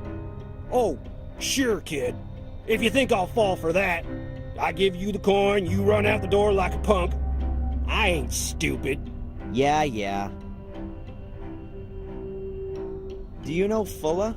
That idiot next door? Sure I do. You can never choose your neighbors, can you? You don't seem to like him. That guy hasn't done one damn decent thing in his life. Lazy bastard just sits around in his store, has his mommy wipe his ass for him, and lets the place fall apart down around his ears. Heed my words. He represents everything that's wrong with this country. You got that right. From World War II, everything's just been downhill, yeah? Pity we haven't got any decent wars still going on. They've even ditched the draft. Go ahead. You just make fun of it all, boy. A good licking or a couple of tours in Vietnam, that wouldn't be such a... What do you mean, such a? Nothing. The guy's a pig. There's something not right about him. He's hiding something, I'm telling you.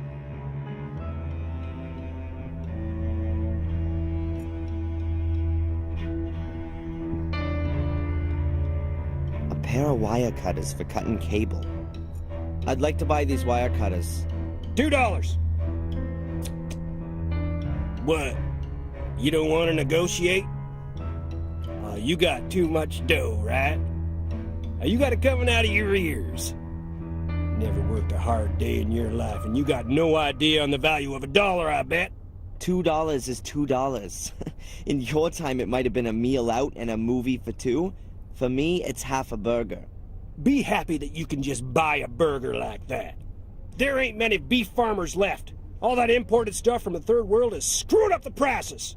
And pretty soon you won't be seeing a single lonesome cowboy herding steers across the prairie and singing those old trail songs around the campfire. Oh.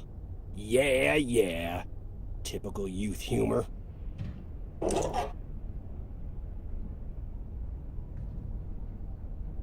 A pair of wire cutters. Pretty heavy duty.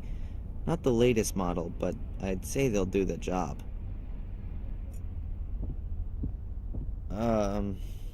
Come on, what then? How you getting on with the coin? You got nothing better to do than annoying me? If I find out the price of the coin for you, will you stop behaving like an ass? Can't promise. Show it to me. You can keep it in your hand. A woman's profile. A few stars and numbers.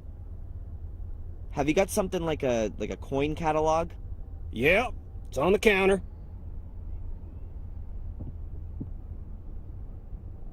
Oh, boy.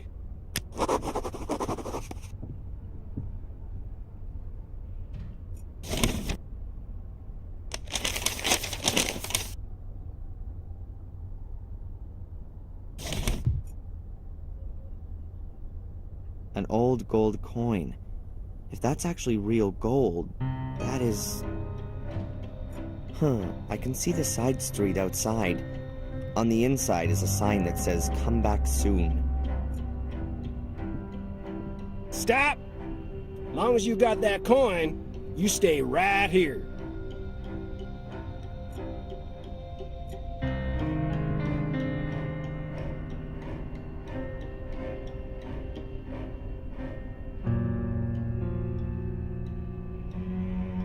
That's a flowing hair scent, wreath reverse, from 1793. $2,400. Not bad. $2,400. I'll offer him $800. Seller's an idiot. Thanks. I owe you one. Oh, I'm happy to help old, disabled people. Put one over on the other folks. You're welcome.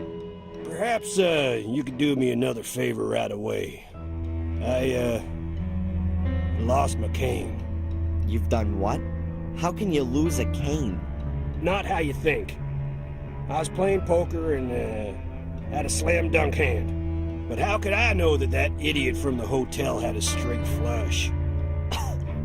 You bet your cane and lost. Yeah. Who's got it now? The owner of the Wild Coast Hotel. Alright then. I gotta pass by there anyway, so I'll ask him. Thanks. You know, maybe you ain't so much of an idiot as I thought.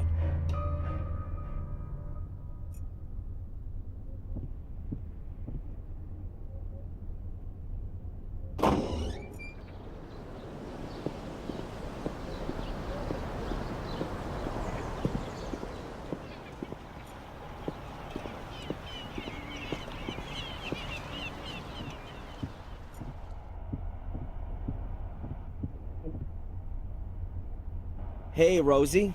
Hard at work, I see. What do you want? Hey, do you know Eddie from the junk shop? Yeah, sure. I know pretty well everybody here. So what's going on with him? He's single. Was never married before either, as far as I know. But hey, who could put up with him for long anyway? Those never-ending war stories. Can you imagine that? Is he really blind? I never heard different, but I wouldn't put money on it either. He's a chiseler. Maybe he's got disability just so he can make himself a few bucks. Thanks. Yeah.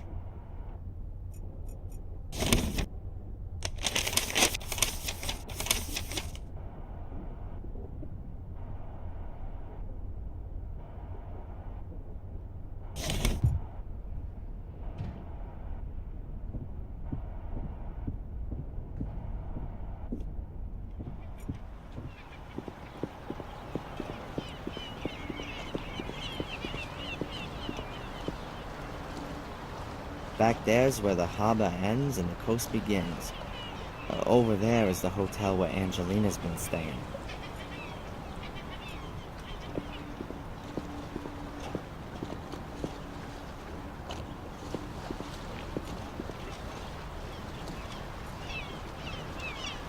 The hotel seems to have few guests, but in this season you'd normally expect a bit more to be going on. Maybe the others have seen the weather report. There's a storm getting up, and who wants to be stuck in a hotel on the Atlantic in the rain? Plenty of people say that the New England coastal towns look Scandinavian, but I doubt if they build such big houses over there. I reckon this place was purposely built as a hotel. It's too big for an ordinary house. The owners probably live in some of the rooms. The majority are rented out. Both cars have Maine plates, so maybe they aren't even guests. Or maybe they're rental cars.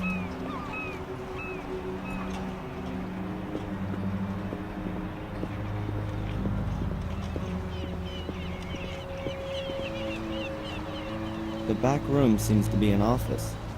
Desks, files. Everything looks really clean and tidy. Obviously a bit square. But well cared for sure. I don't really like to climb into other people's houses. Well, not without a good reason.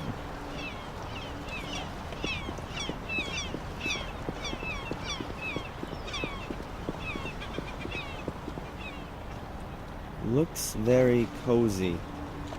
I bet you get a fantastic view of the whales from the veranda.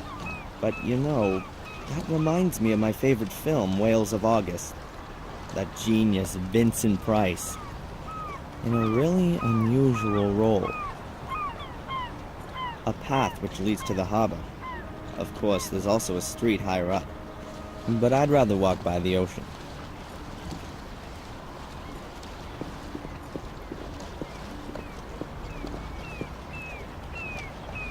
It's not exactly like the Florida or Californian beaches.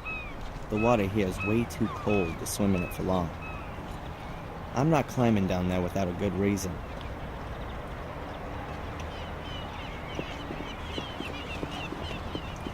The mast is a copy of a flagpole you might see on a big ship.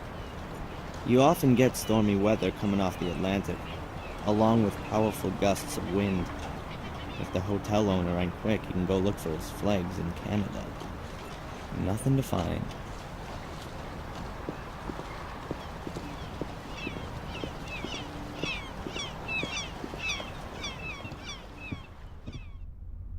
That way goes out to the ocean. I can't see anything special about the door. Plants. I know as much about plants as I do about cars, and that's not very much at all. There's nothing in the pot apart from the plant. Nothing between the leaves. There are a few magazines lying around here. Recommendations for trips, tourist information. Nothing of interest to me. There are pictures of ships everywhere. Either the hotel owner has a real maritime interest or thinks that his guests want to see that kind of thing. He owns the hotel. There are many small family-run hotels in this area.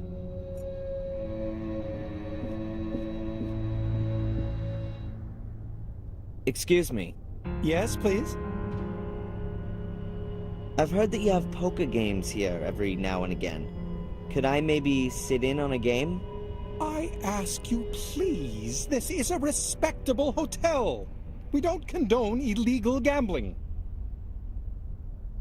Does the hotel belong to you? It sure does. My grandfather built it, and I've been running it for the past 15 years. Do you live here with your family? It's like this.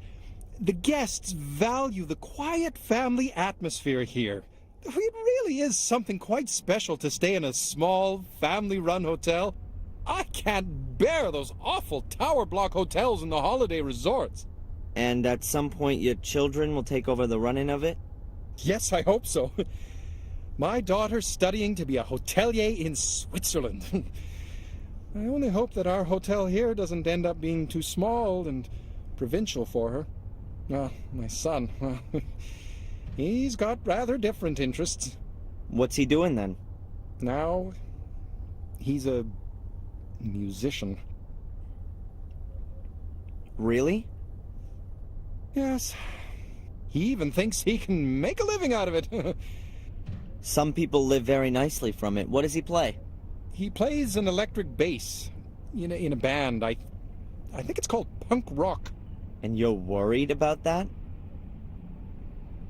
You know my mother? Rebecca Michaels? Rebecca? Well, of course! We sit together on the tourist board. Your son? How is she? Not good, I'm afraid. She's lying in the hospital. She had a fall. Oh, my dear boy, I'll let my wife know right away. We'll send her a card. Well, if you like. So what are you doing here, then? Shouldn't you be with your mother? I'm gonna go see her again later. Well, please, give her our best wishes. Yes, of course. I'd like to get back into playing poker. I'd be interested in a blind man's white cane as a bet. Yes, nice. We sometimes play a little game or two of poker here, but nothing public, quite private. Never for high stakes. Wouldn't you say that for a blind man, a white cane would be quite a high stake? He wanted to bet with it. You know what? I think I'll inform the police about your game. I mean, that can't be right now, can it? You can't take a cane away from a blind man. Well, go ahead and call the cops. I've got nothing to hide. I won the cane fair and square. You can ask the other players. If you say so.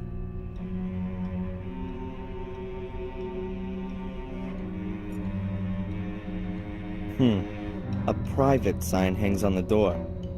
The owner and his family live in this building. Behind the door is either their living quarters or an office. Young man, those rooms are private. Oh, sorry. I didn't know that. Like I already said, those are private rooms. You would know that if you read the very informative sign on the door. Oh, that's right. I forgot. Hey, are you stupid or something? Those are private rooms. You've got no reason to be in there. I don't know myself. It's as if someone is forcing me to try it again and again.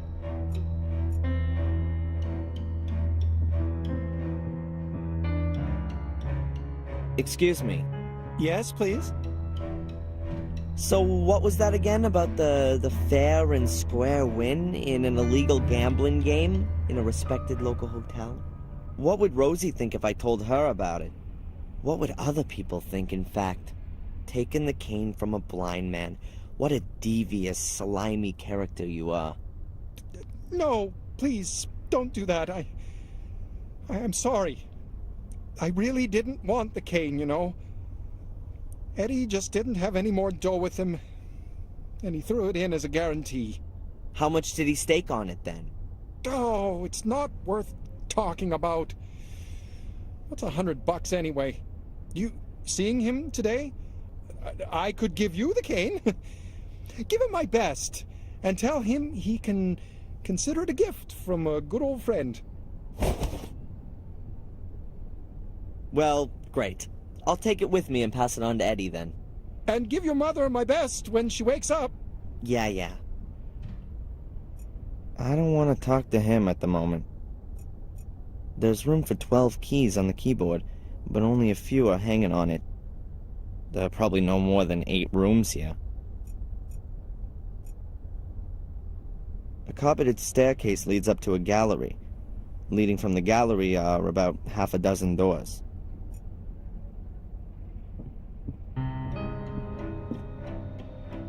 I should be looking after my mother or beating the crap out of Fuller's fat face, but instead I'm standing here with a stomach full of butterflies. I don't know what it is about her, but man, I got it bad. All right, let's go. Come in.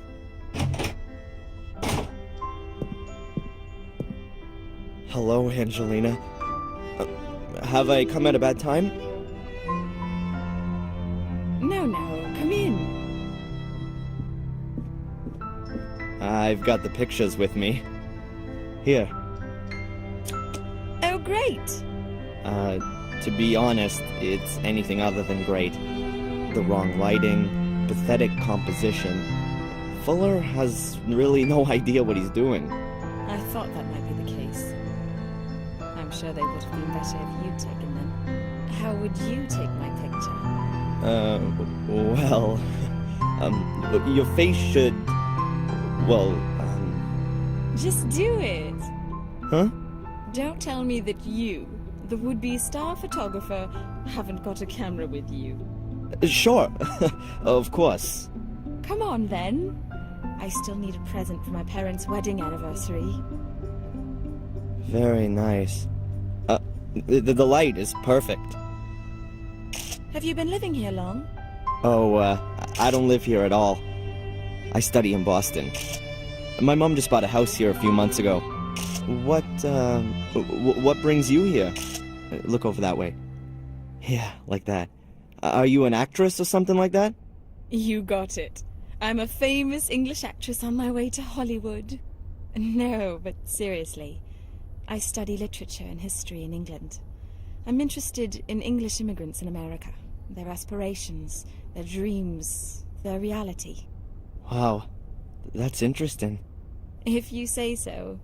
We'll see. I wanted to drift a bit, collect some life stories. I don't yet know exactly how I should organize the work. My mother's from England, too. She came over here more than 20 years ago. Really? Do you think I could talk to her? That isn't possible at the moment.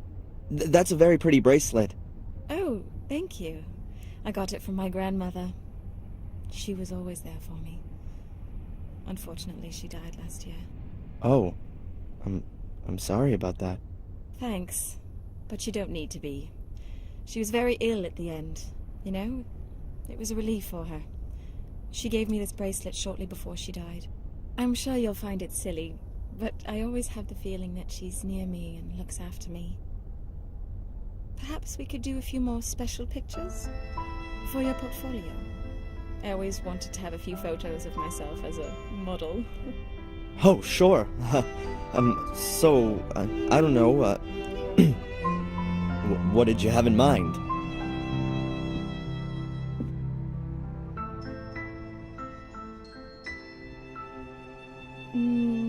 I thought maybe like this. Or like this. Or like this.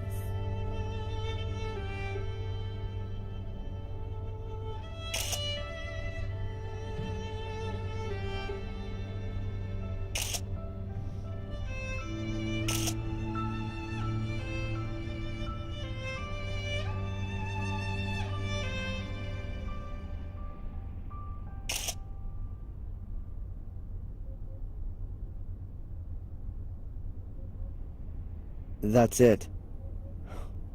The film is full. Oh, shame. I was just getting warmed up. What do you say we go for a meal? Actually, I'm not hungry yet, but... Tonight. In the diner. I'll pay. In return for the photos, okay? Yes. Sure. Sounds good. All right, then. See you tonight. Can you develop the pictures by then? Yeah, no problem. I'm looking forward to it.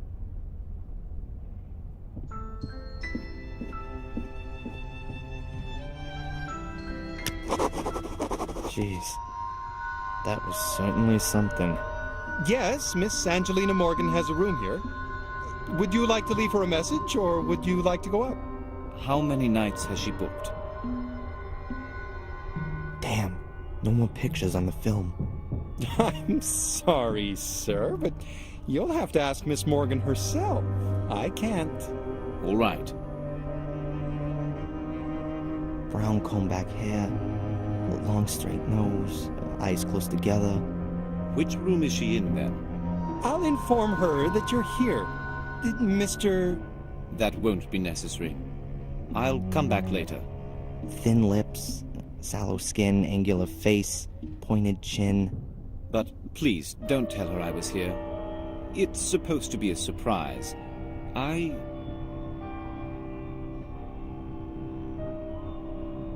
Hello? What's wrong? Sir? And he's gone. What does this guy want?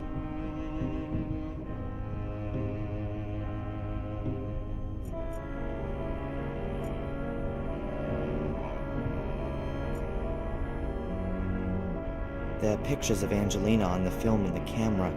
I still have to develop it. I'm sure that they'll have been good. We have a date later. Doesn't get much better than that. Oh, I think I'd better keep the thing with the weird guy to myself for the time being. I don't want to worry her. And at the moment, I don't even know whether the guy is following me or her.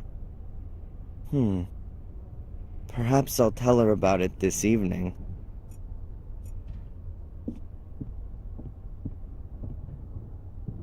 Excuse me. Yes, please? This guy, the one who was asking about Miss Morgan, had you seen him before? Sorry, no. He came in and asked me a few questions. Then he disappeared. A strange fellow. Do you know him? No, but I think he shouldn't be letting near Miss Morgan. Of course not. I call upstairs, and only when the young lady agrees do I let him up. And he can't come creeping around here. Well, that possibility can't be completely excluded. But you can only open the doors from outside with a key. Since when has Miss Morgan been staying here? You seem to be her friend. Ask her yourself. We run a very discreet hotel here. Would that be the case if I were to leave a 20 on the counter? Sorry? Nothing.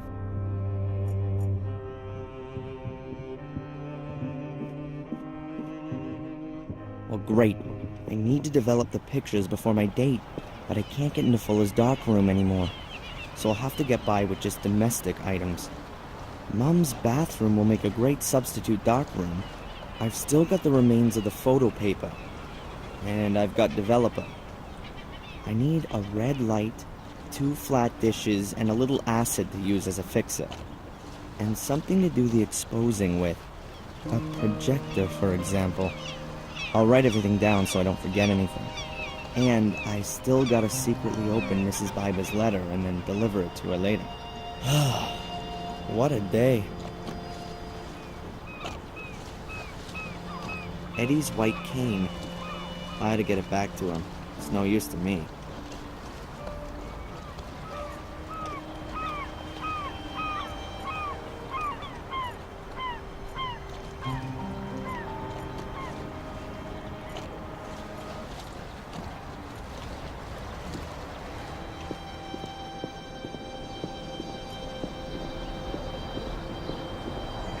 Old Eddie's in there, guarding over his treasure.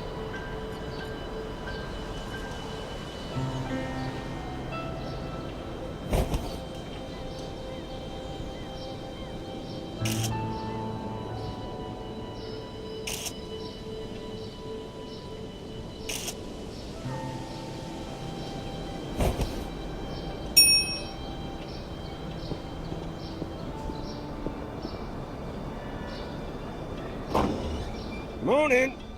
Come on. Oh, it's you. How do you know that? I thought you were blind. You stink of perfume, like a whorehouse I once visited in Lille. Smells like teen spirit. If you say so.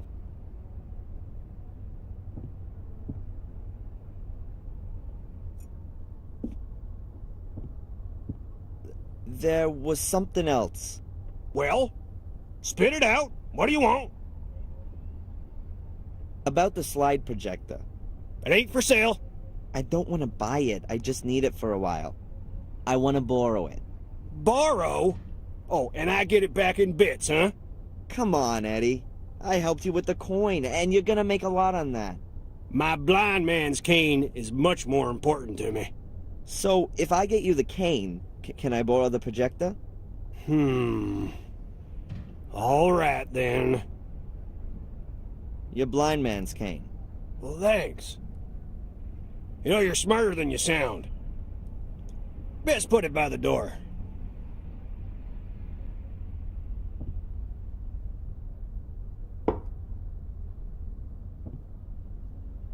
Hey, listen, if I can help you out in any way, you just ask. About the slide projector. It ain't for sale. I don't want to buy it. I just need it for a while. I want to borrow it. I did help you with the coin and got your blind man's cane back.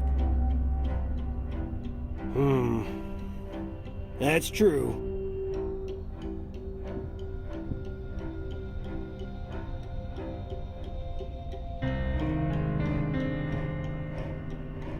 Okay, take the projector, but bring it back today. Yeah, I'll bring it back today, and undamaged. Good. Good.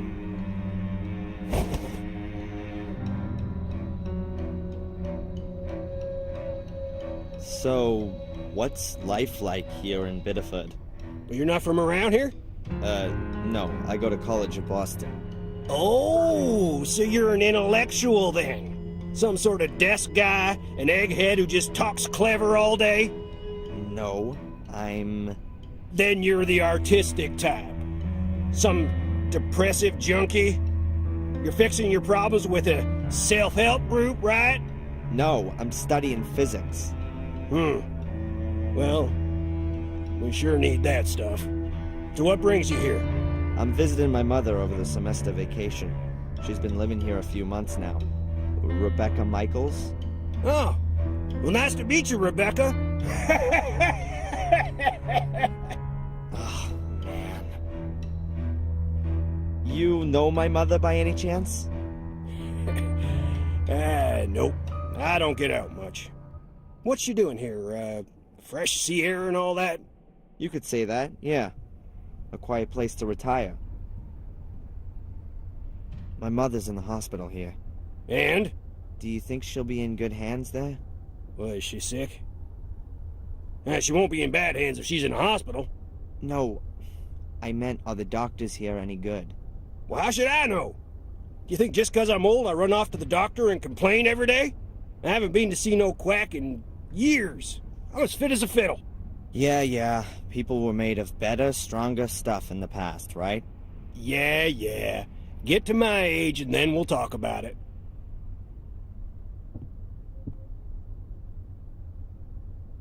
A proud representative of the last decent generation. Everything after him was the beginning of the end.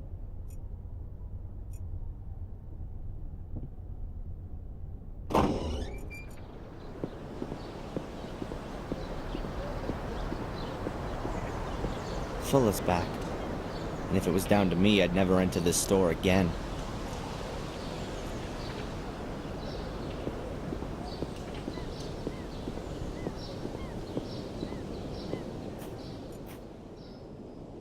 Fuller's back from his shoot. I'm not going in there. He'll kill me.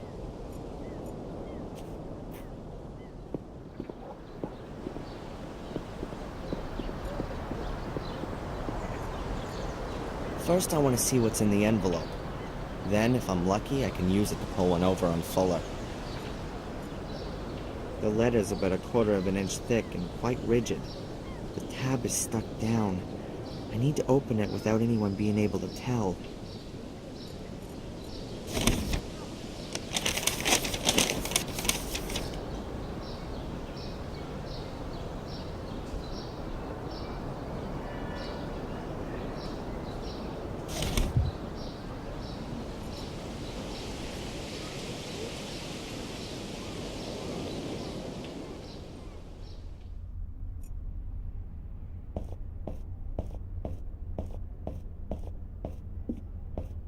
The bathroom will make a good dark room. It's got no windows, and it's tiled. Perfect. Now I just need all the equipment. I need 2 bowls, a makeshift fixer, and an enlarger. And of course, a red light lamp so I can see. I saw some on the chain of lights in front of the diner. My mother keeps her pots and pans and that kind of stuff in these cupboards.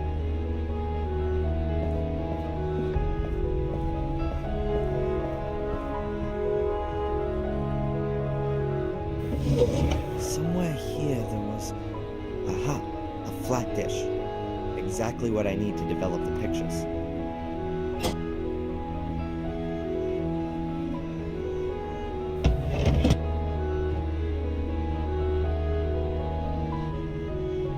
I certainly can't develop any photos here. Why should I go put developer into the bowl? Mom is a tea drinker. I can't get on with it.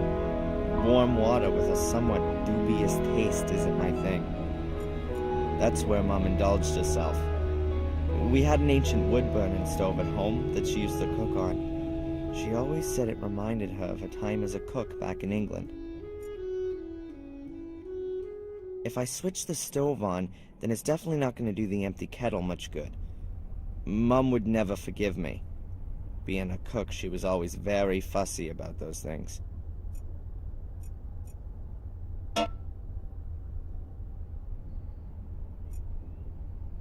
An old-fashioned kettle from my mother's kitchen. It's pretty heavy, even when it's empty. Mom spends half a day's cleaning. The kettle's clean. That would be a waste. Maybe I'm gonna need it again. Good idea, but that bit of water isn't gonna be nearly enough to fill the kettle. And it would be a waste of distilled water. Enough of that.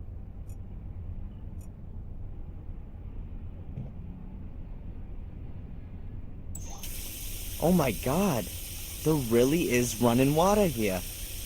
I never would have thought it.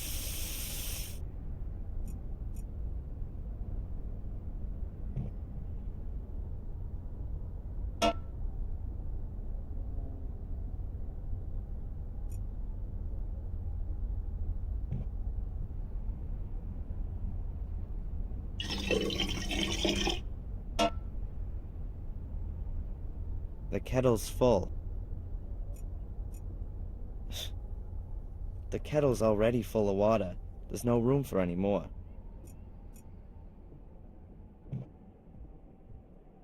True, I've never been much of a cook, but it seems a bit dumb to turn on the stove when there's nothing sitting on it. The kettle's a good bit heavier when it's filled with water.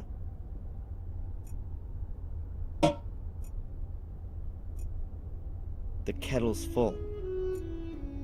Hey, the steam could undo the glue. Let's try. It's steaming. The water's boiling already. The water's boiling and the steam's rising from the kettle. The steam's loosening the glue. Got it. The paper hasn't torn and the glue still sticks. I can reseal the letter. But first, I want to see what's inside. Holy, that's gotta be $1,500. There's some kind of blackmailing going on here. Mrs. Biber hates Fuller, and she didn't want her husband to see that I gave her a letter from him this morning. It would seem he knows nothing about it. But what's it about? Sex? Oh, surely not with Fuller. Something to do with the diner, or from Biber's past? I'd love to send Fuller off to jail for blackmail. But first I gotta find out what he's blackmailing Mrs. Biber with. But tomorrow's another day. I'll put the letter in Fuller's mailbox and get myself ready for my date with Angelina.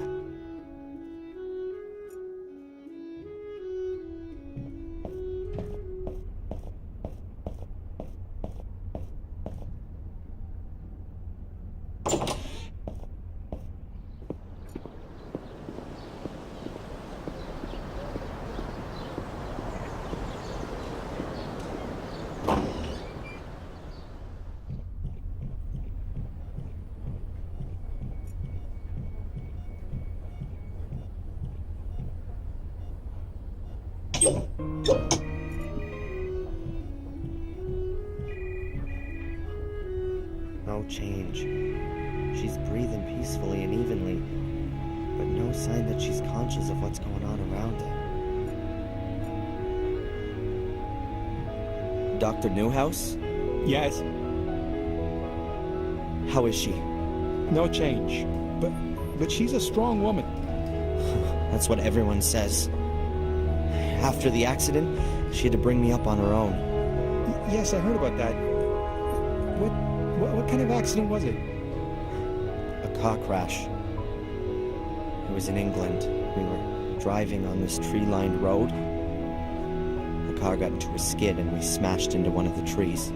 Dad didn't survive, and Mom's had to wear that support thing ever since. I came away without a scratch. Do you remember anything about the accident? What? No. I was only a few years old. No memory of it. I've lived here in the States for as long as I can remember.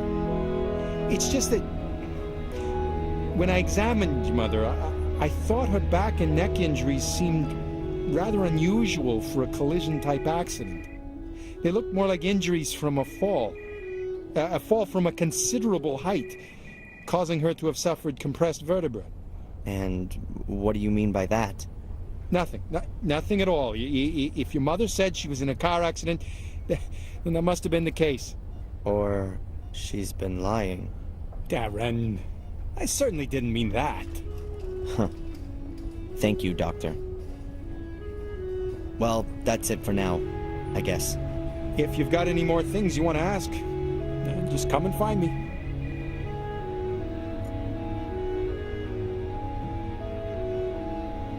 Monthly payments from England from someone called C. Instead of compensation from the insurance. And a back injury that was more likely caused by a fall than a car accident. What's going on here, Mom? Why did you lie to me? Please get better, Mom. Get well and tell me the truth about the accident. I need to know.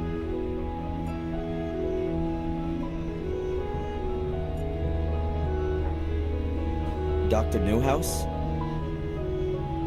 Yes? What can you tell me about Mrs. Biba? And do you know her husband? Oh.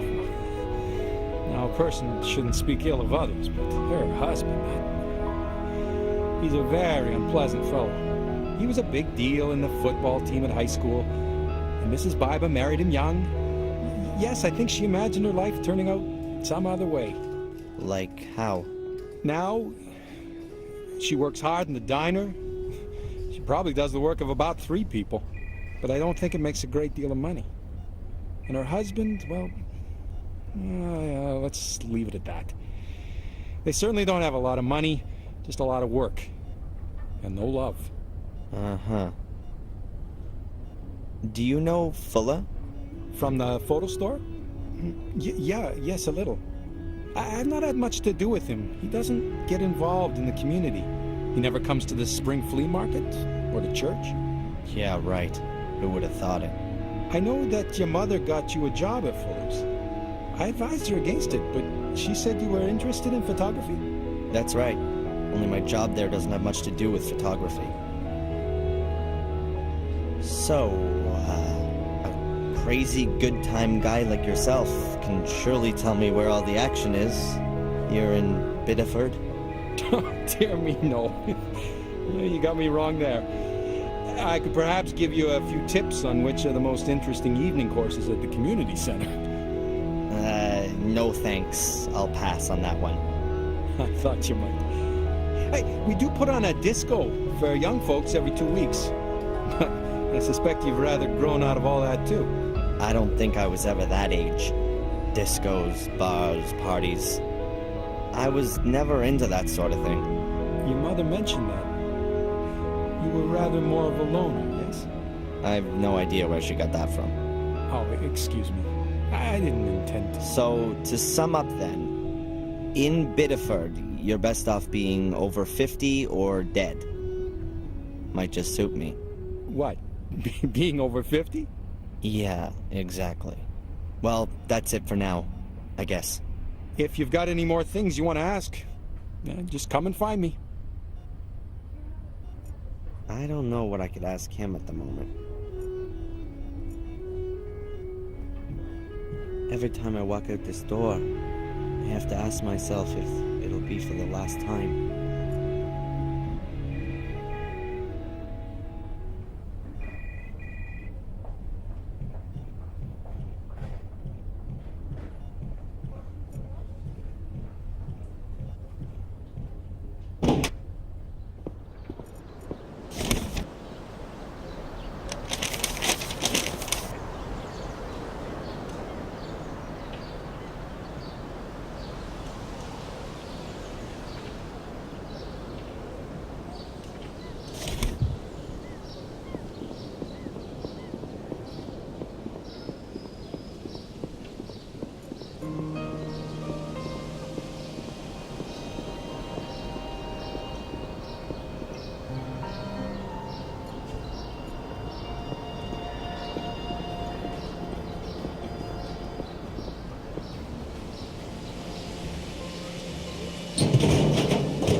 Yes, this'll do for my red light.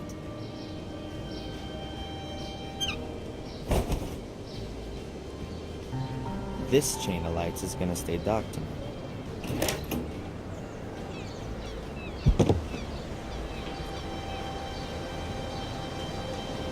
A simple chain of lights. A power cable with lots of bulb sockets. One's missing.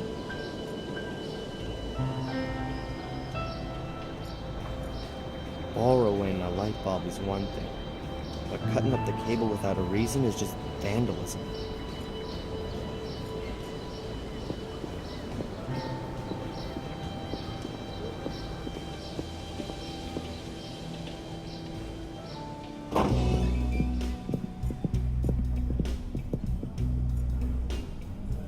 Mrs. Biba's being blackmailed by Fuller. That much is obvious.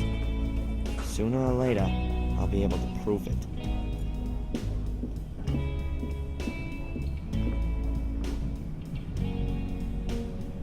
Sorry, Mrs. Biba?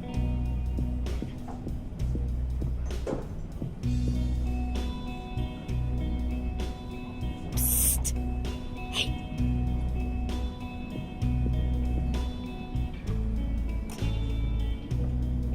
Okay. What is it? You really want Fuller to have it? You still haven't given it to him? You've got to give it to him. Fuller can't. You've got to give him the envelope right away. Please.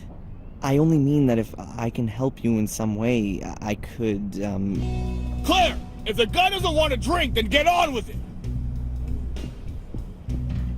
I'm not gonna get anywhere here. Mrs. Biba won't tell me a thing. Or she can't. Her husband's on her back all the time. That's blackmail money, I'm sure. The only question now is, what's he got on her? And whether or not I can find proof of it. First off, I gotta throw the money into his mailbox. He needs to think everything's still as it should be. And doing that, I'm protecting Mrs. Biba at the same time.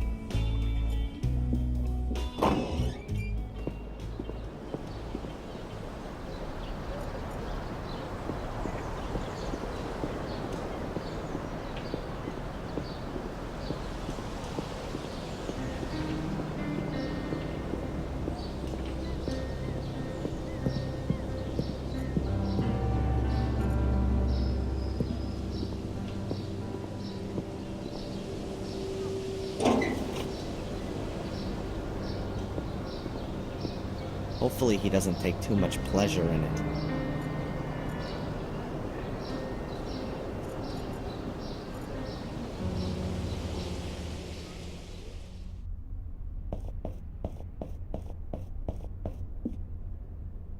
There are pictures of Angelina on the film and the camera. I still have to develop it. I'm sure that they'll have been good. The container of photo developer. There's still enough in it to develop a few more photos. The vinegar can work as a fixer. The developer's alkaline, and because it's an acid, vinegar can stop the development process. A red bulb from the chain of lights outside Biba's diner. I need it for my improvised darkroom. That's 50 sheets of high-quality photographic paper. I can't open it up here. The sheets are packed in a black opaque foil so that they can't be accidentally exposed. Eddie's slide projector. Once I finish with it, I have to give it back to him in one piece. A large ceramic bowl from out of the kitchen. I can use that thing for the stop bath when I develop the pictures. A bottle of distilled water. You can use it for, among other things, stopping the development of films and prints. Alright, I've got everything I need to develop the pictures. It's gonna take a bit of time, so let's get going.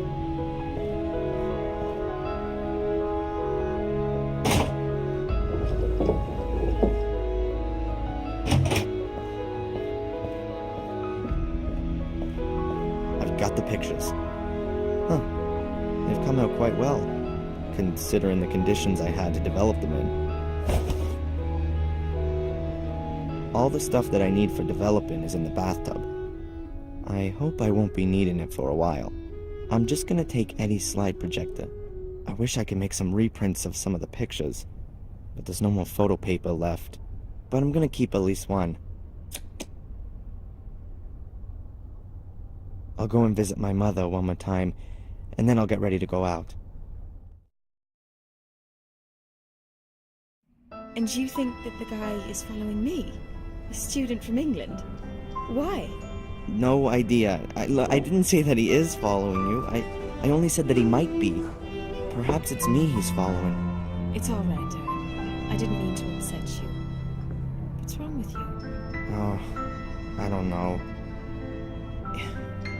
It's just all too much for me at the moment. My mom's in the hospital, there's this thing with England, and then this guy. Which thing with England? Yeah, well, my mom, she gets money from England. A village called Willow Creek. Do you know it? Yes. I even know roughly where it is. I think it's a place where my mom worked as a cook. And she still gets money from that? Her plum pudding must be heavenly. That's the thing. I mean, that's more than 20 years ago. Who's sending her over $1,000 every month? And for what?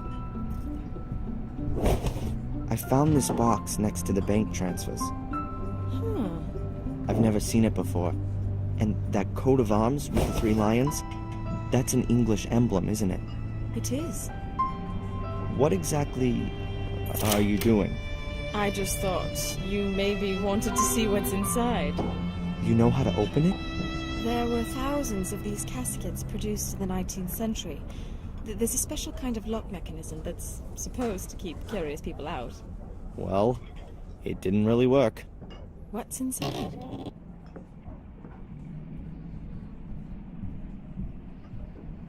A photo.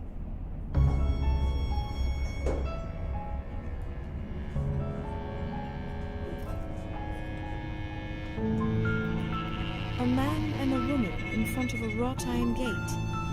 Is that your mum? And the man, is that your father? Is there anything written on the back? Blackmail Castle, Willow Creek, England, October 1969. What's wrong? My mom. Darren? Do you think she looks 5 months pregnant?